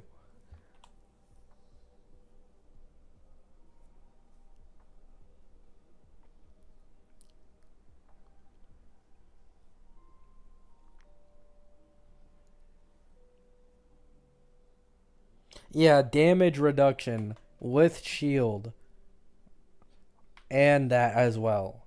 Action advancing enemies. Absolutely insane. Actually, I wonder how Phenon's going to work. I'm pretty sure Phenon's supposed to be an additional damage dealer. So, it probably means you activate the additional damage by doing something with a teammate. So I wonder what he's going to do.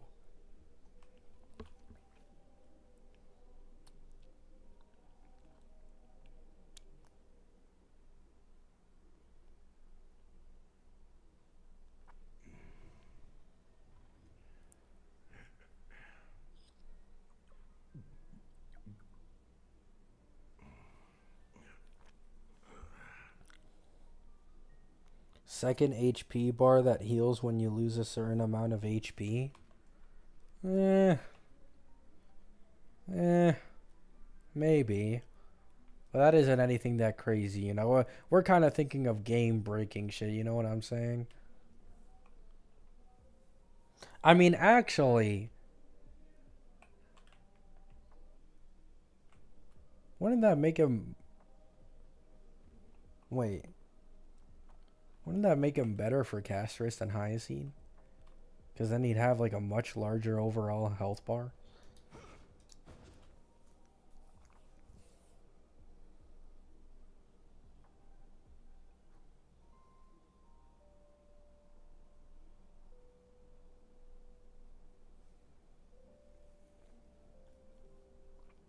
I do think he will 100% do more damage though. Like if he doesn't do more damage than Aventurine, he's gonna have some of the most busted sustain buffs or like preservation in the entirety of the game in some way. So it's either he has more damage than Aventurine, which is honestly the best case scenario, or Aventurine gets completely shit on by his buffs, which in my opinion is a worst case scenario, because buffs is like a much more important thing for a unit to have compared to just more damage.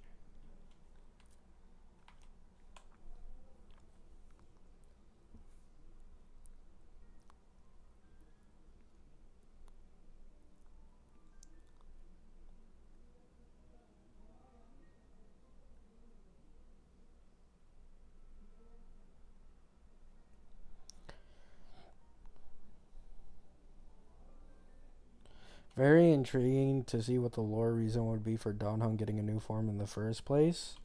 Uh, that's also been leaked on the Reddit, but I also won't say that.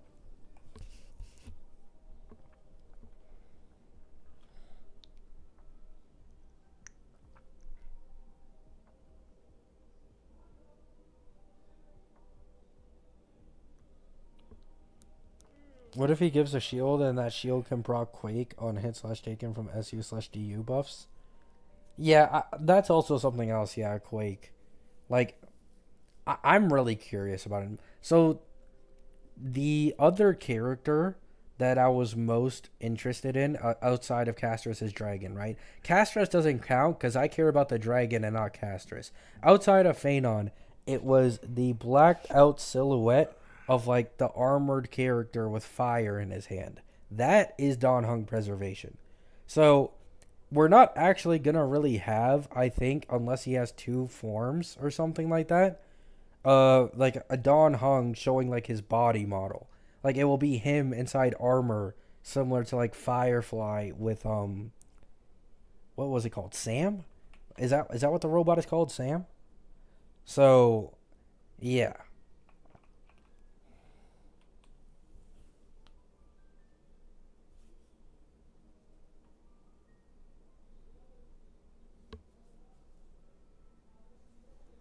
Hear me out. You know how in Genshin the MC is a lesser form of the Archons? What if it's like the HSR?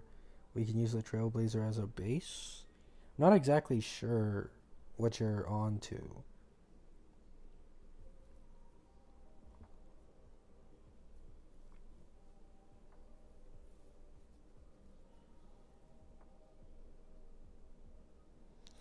Let me see if I can pull it up on stream. By the way, for anyone who like is curious on what the blacked out Don Hong looks like.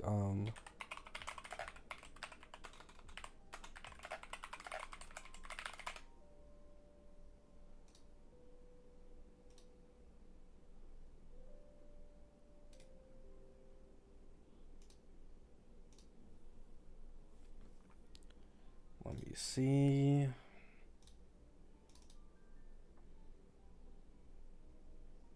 All right, so here we go. So if I do display, it is this one right here.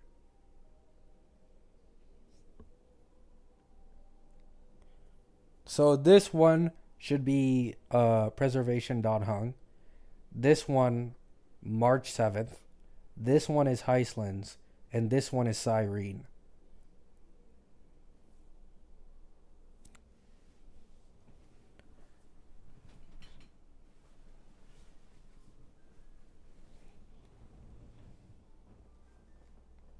Who are those characters? These are the characters we're getting from 3.5 to 3.7. It's not Cyrene? Then who is this? Like, I don't know. Oh, that's Saridra. Okay. So this is Saridra on 3.5. This is Heislands probably on the second phase of 3.5. And this is both 3.6. So they didn't include Cyrene in here. Okay.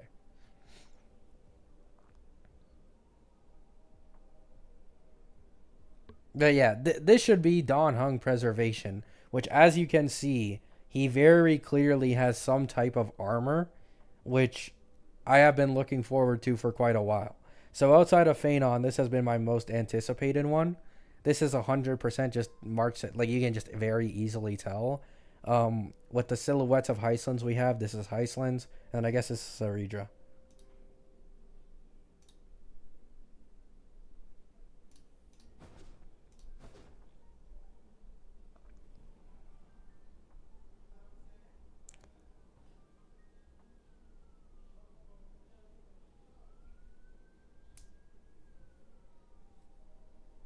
March does look evil, yeah. So Dark March 7th, it makes a lot more sense now why that was like a leak so far away. They probably saw that concept art before us, and yeah, 100% looks like a Dark March 7th.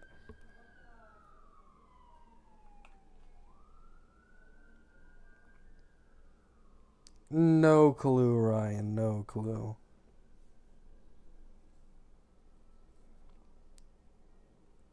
I mean, I actually do have a clue. Me personally, spoilers and stories don't bother me at all, right? Like this has always been a thing for me. So I do know why Don Hung gets that new form, but yeah. Like anybody who's curious and doesn't care about spoilers, you can probably look it up on the Reddit.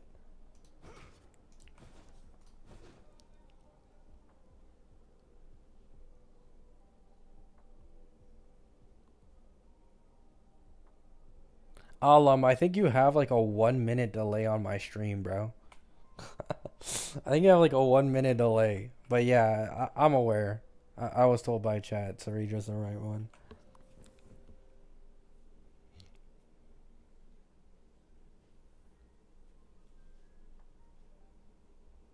Nice, Wolf.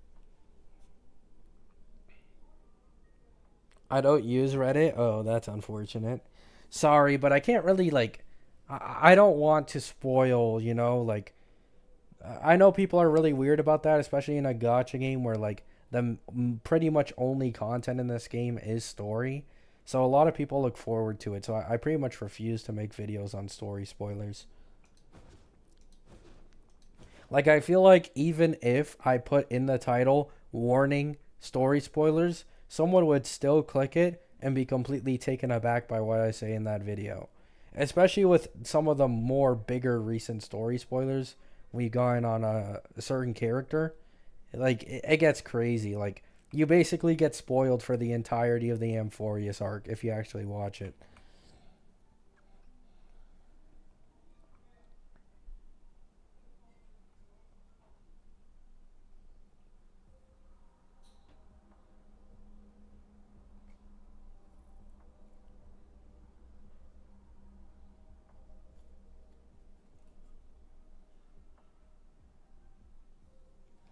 But yeah, I'm really only interested in Phanon. I really wish I could have pulled both Phanon and My Day, but like, there's no way I can pull My Day on either accounts, and I simply have to go for Phanon. Possibly on both. I don't know. I could possibly get Phanon on both accounts, but we'll see how that goes.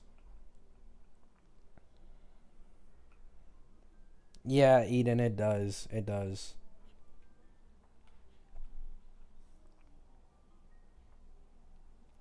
Casp, you're skipping My Day. I didn't want to, man. Chill on me. I didn't want to, okay? I really wanted him. But the dragon, okay? It's not Castris, it's the dragon. What do you want me to do, okay? I'm a man at the end of the day. I like dragons.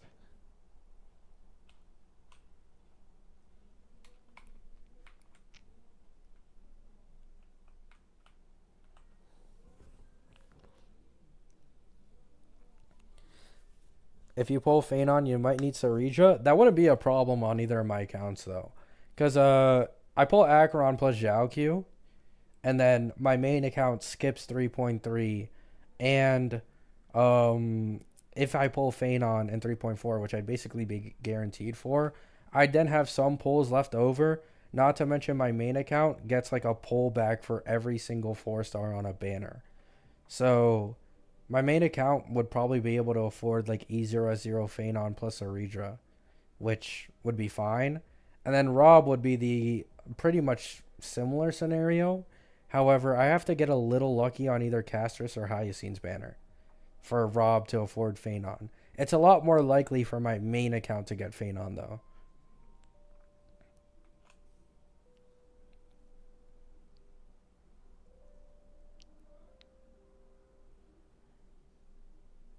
Understandable, Wilson. Understandable.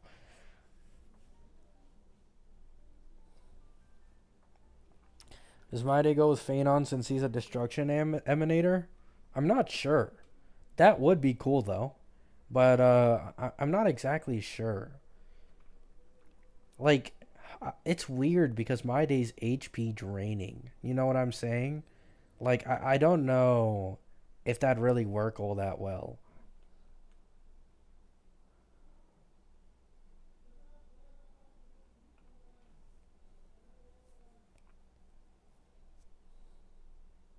If Cassie wasn't there to summon the dragon, there would be no dragon, so give props to her. Okay, okay, fine. You know, that does technically count, but meh, you know what I'm saying? Like, why couldn't you just give my day the dragon? Fuck it.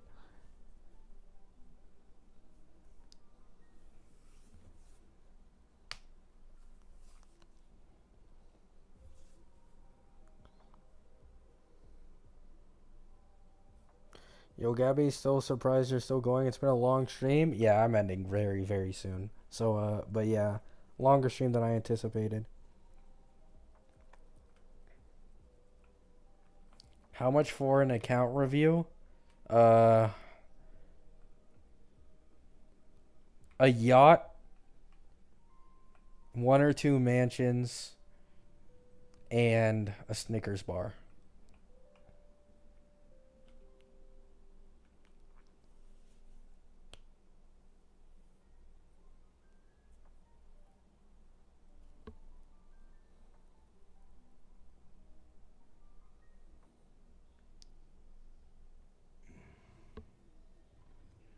That's wicked work, not gonna lie.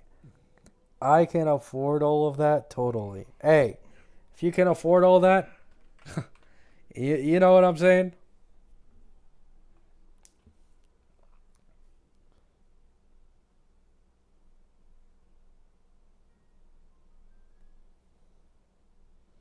Twix bar, take it or leave it. Twix is pretty underrated. Okay, that's one thing I will say. Twix is pretty underrated. But unfortunately, you're missing the yachts. So, better luck next time, man.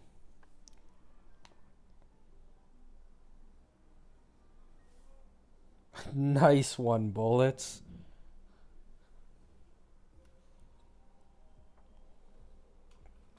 I am glad that they're finally giving men actual muscle definition in this game, though. I'm not gonna lie, when I saw My Day, I thought for sure we were getting another Ito situation. Like, did anyone else think that when we saw My Day coming? Like, I for sure thought it was gonna be another Ito situation.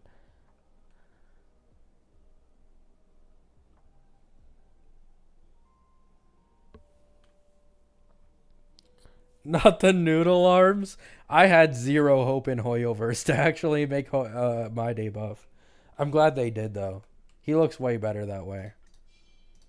Like, Ito is supposed to be like this physical beast in Genshin, and fuck, man. Like, those fucking noodle arms are so hilarious.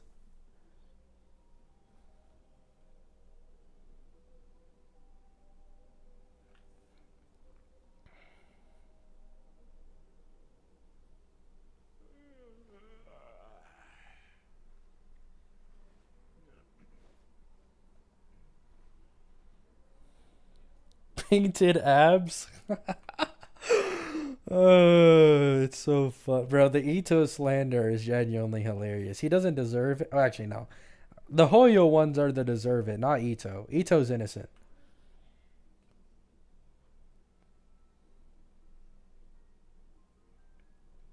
Wait, how do you know that, Wilson? Whoa. Chill out. He's just a happy-go-lucky guy.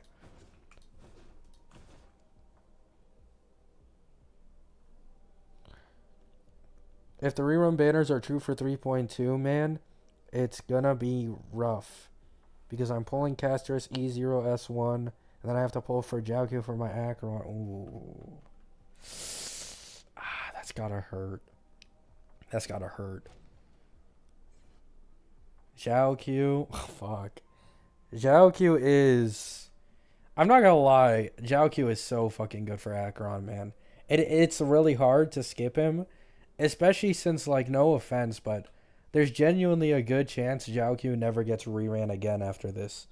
Like, he is such a niche support that I don't think they'll rerun him for at least a long ass time. Whoa, Gabby. Gabby told me. Wait. Guys. It's not what you think it is, man. Trust me. Trust me. It's not what you think it is. Having to pull Castris, Hyene, Phenon, and his support back to back sounds impossible. Blad, I have one tip for you. Pull better. It's that simple at the end of the day. Pull better. If you can't pull better, it's your own fault. And keep gambling until you eventually do pull better.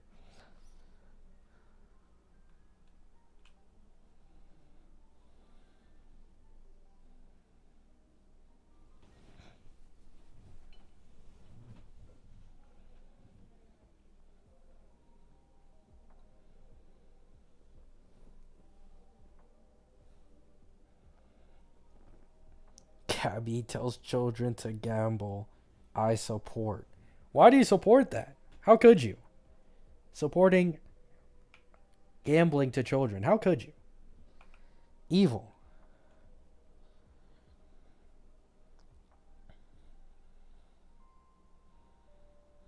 I'm pulling Cassie, Hyene, and maybe Tribby on. Yeah, I really need to get Tribby on rerun on my main account for my Herda. I'm not gonna lie.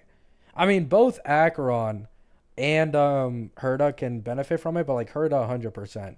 I really want to get that E1 Tribby for her. I would never marry Castris, bro. What the fuck? I'd literally die. Like, imagine Castris fucking slips on a rock or something, falls on me. Like, my existence just disappears. Like, I'm good off of marrying Castris, man.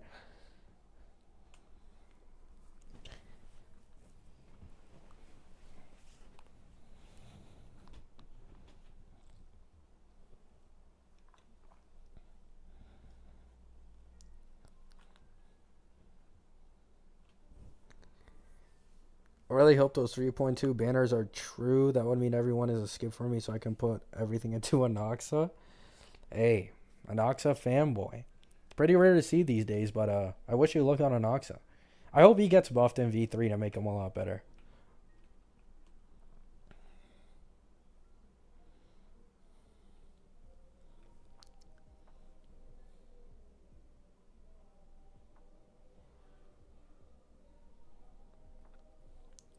The Trailblazer survived? Uh, you know, I can't say anything, guys. I know all the story spoilers. Fuck.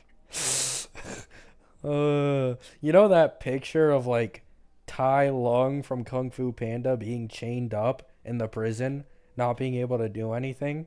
I feel like that knowing the story spoilers for everything about Amphorius and not being able to say it.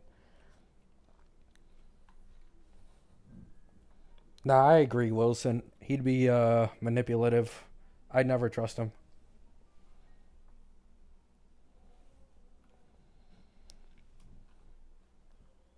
Don't even. Don't worry, guys. Don't worry. I'm not actually gonna say any story spoilers. I'm just mentioning that. Yeah.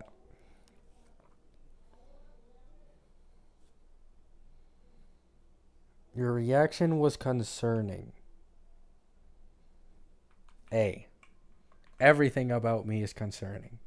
My sparkle hatred, my nothing,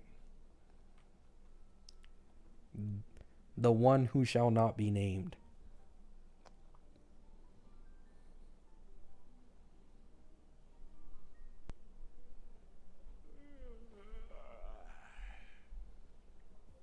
My Day will still play the game for you, unfortunate. Yeah, I'm not gonna lie. I 100% think they should have removed the autoplay from My Day. If anything, I think, okay, so what they could have done, in my opinion, to kind of make this work is make it so that after his ult, he has the same auto targeting, but for only like 1 or 2 turns. Like, it should not have been a staple in his actual kit, in my opinion.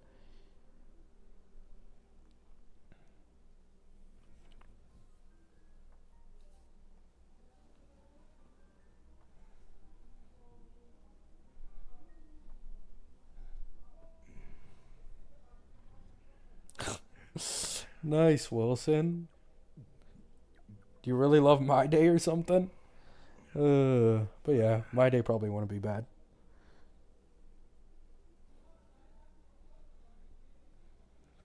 And also a warmongering psychopath. Yep, there it is.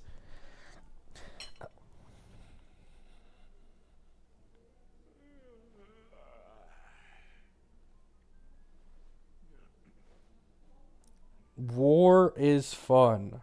Pfft. Yeah, I just, you know what? I just love when hundreds or thousands die. But you know what? My Day's out there absolutely beating the shit out of everyone, half shirtless, with the hottest look ever. So, war, fucking bring it on, right? If it makes My Day look better, fuck it. Like, what is this logic, guys? What is this logic? Double beef bacon cheeseburger? It's basically just a baconator from Wendy's, which is insanely greasy.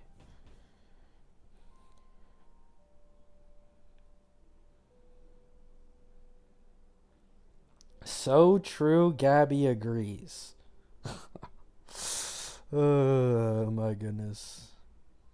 I would like to say I do not advocate for war to make a certain man look hotter. Okay? I do have to say this, viewer discretion is advised.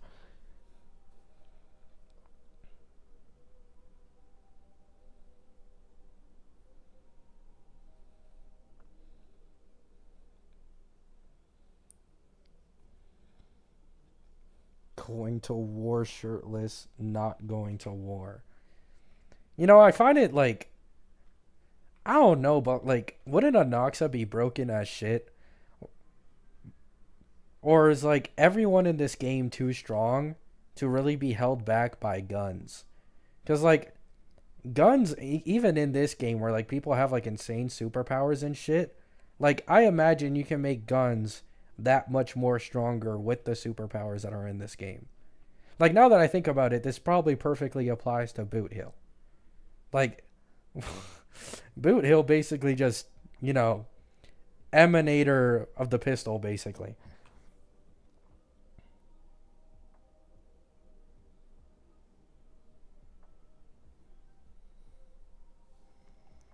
Boot Hill mogged Luca. Yeah, Boot Hill is yeah. It's quite funny. And ironically, he has some of the funnest gameplay in the entirety of the game to make up for it.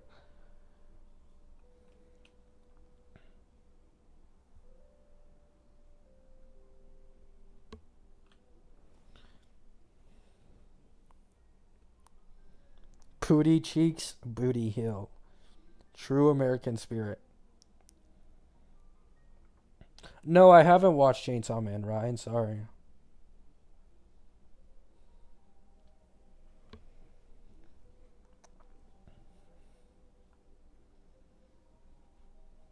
What the fuck is a kilometer? It was funny seeing, like, Mr. Pokey's editors are really good at making thumbnails and videos. And I saw a Boot Hill one a little while ago, and they did that like eagle shit and like the American flag and the what the fuck. Like it's pretty funny, man. It is pretty funny that like you have Acheron with like nihility powers from this fucking Aeon that's a black hole, like, and then you just have Boot Hill who has a gun, and he just fucking shreds everything.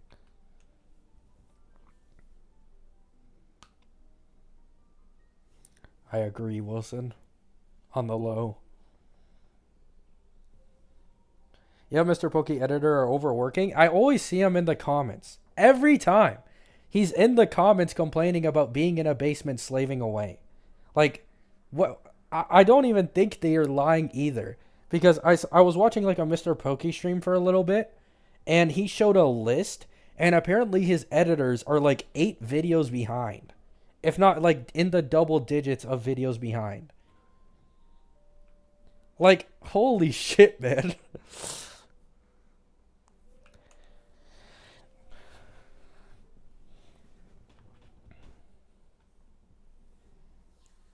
Like, they're genuinely just overworking themselves in a basement, bro. Like, I genuinely want to know how much they get paid.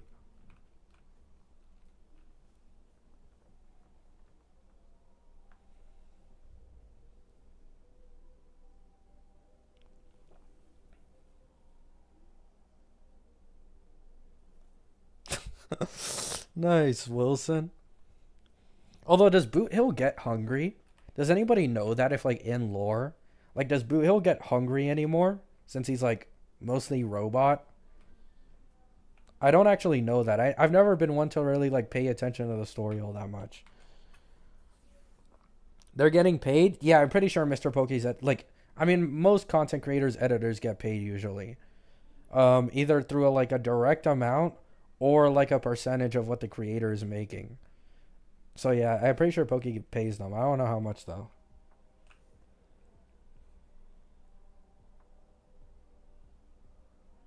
He drinks malt. He doesn't really get hungry, but he can eat. Oh, I see, I see. I see, I see.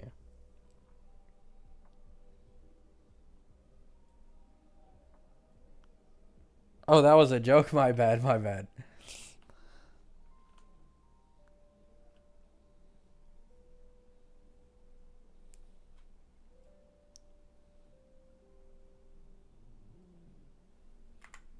Um,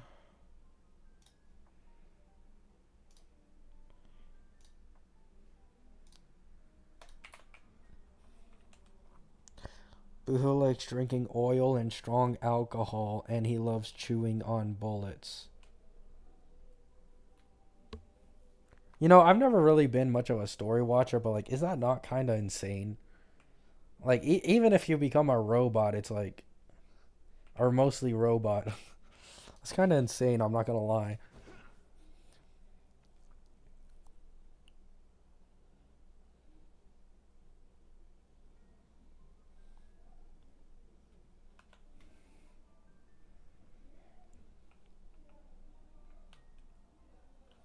Bruno might be unhinged. I mean, I've always thought he was unhinged in the first place, especially in his like drip marketing trailers. Like, he's just always crazy. I mean, that is like the main point of his personality is that like he kind of doesn't give a shit for the most part. I just wish they would make him swear more in this game. I understand why, but Boot Hill like actually fully swearing would be 100 times funnier than him saying things like fudge and all that.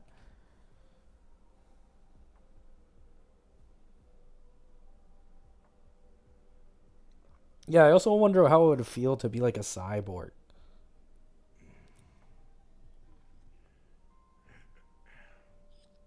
Can he swear? I don't think I've ever heard him say like fuck in this game ever. Like he almost always says fudge. Every time fuck is like replaced with fudge or like something else.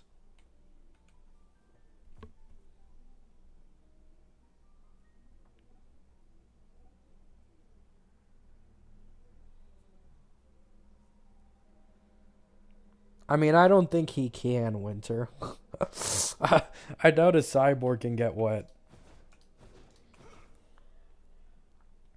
Every Galaxy Ranger is not all the most mentally there. Well, that's... What are the Galaxy... I know the Emanators. I don't really know the Galaxy Rangers.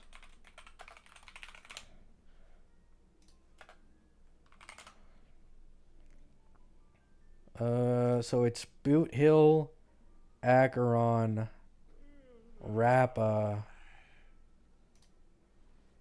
Is that it? Is it just Boot Hill, Acheron, and Rappa?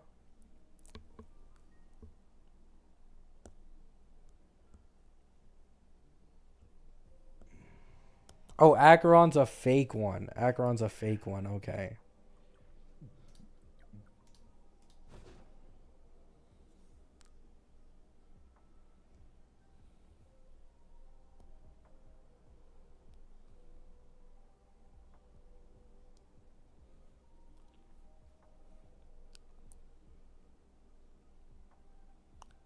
I see. I see.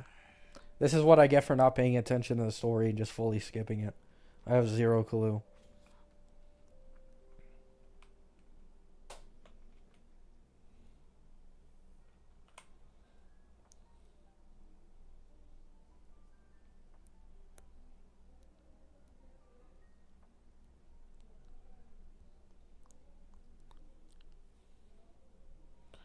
Isn't that why Boo Hill came to Penacony?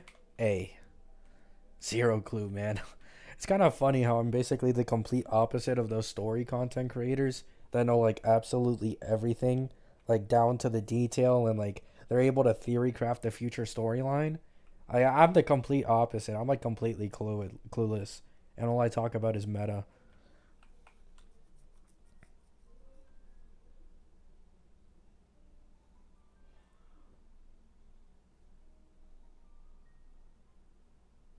I see, Wilson. I see.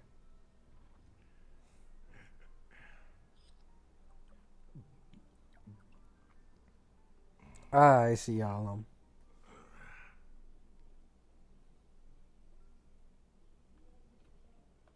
All right, guys. I will be ending the stream here. I am tired, hungry. Even though it's like 10 p.m., I actually haven't eaten anything since I woke up, which was like 8 or 9 in the morning. So I am a little hungry, you know. Hope you all have a good day. Hope you have a great night. Thanks for stopping by. And Phanon. And my day.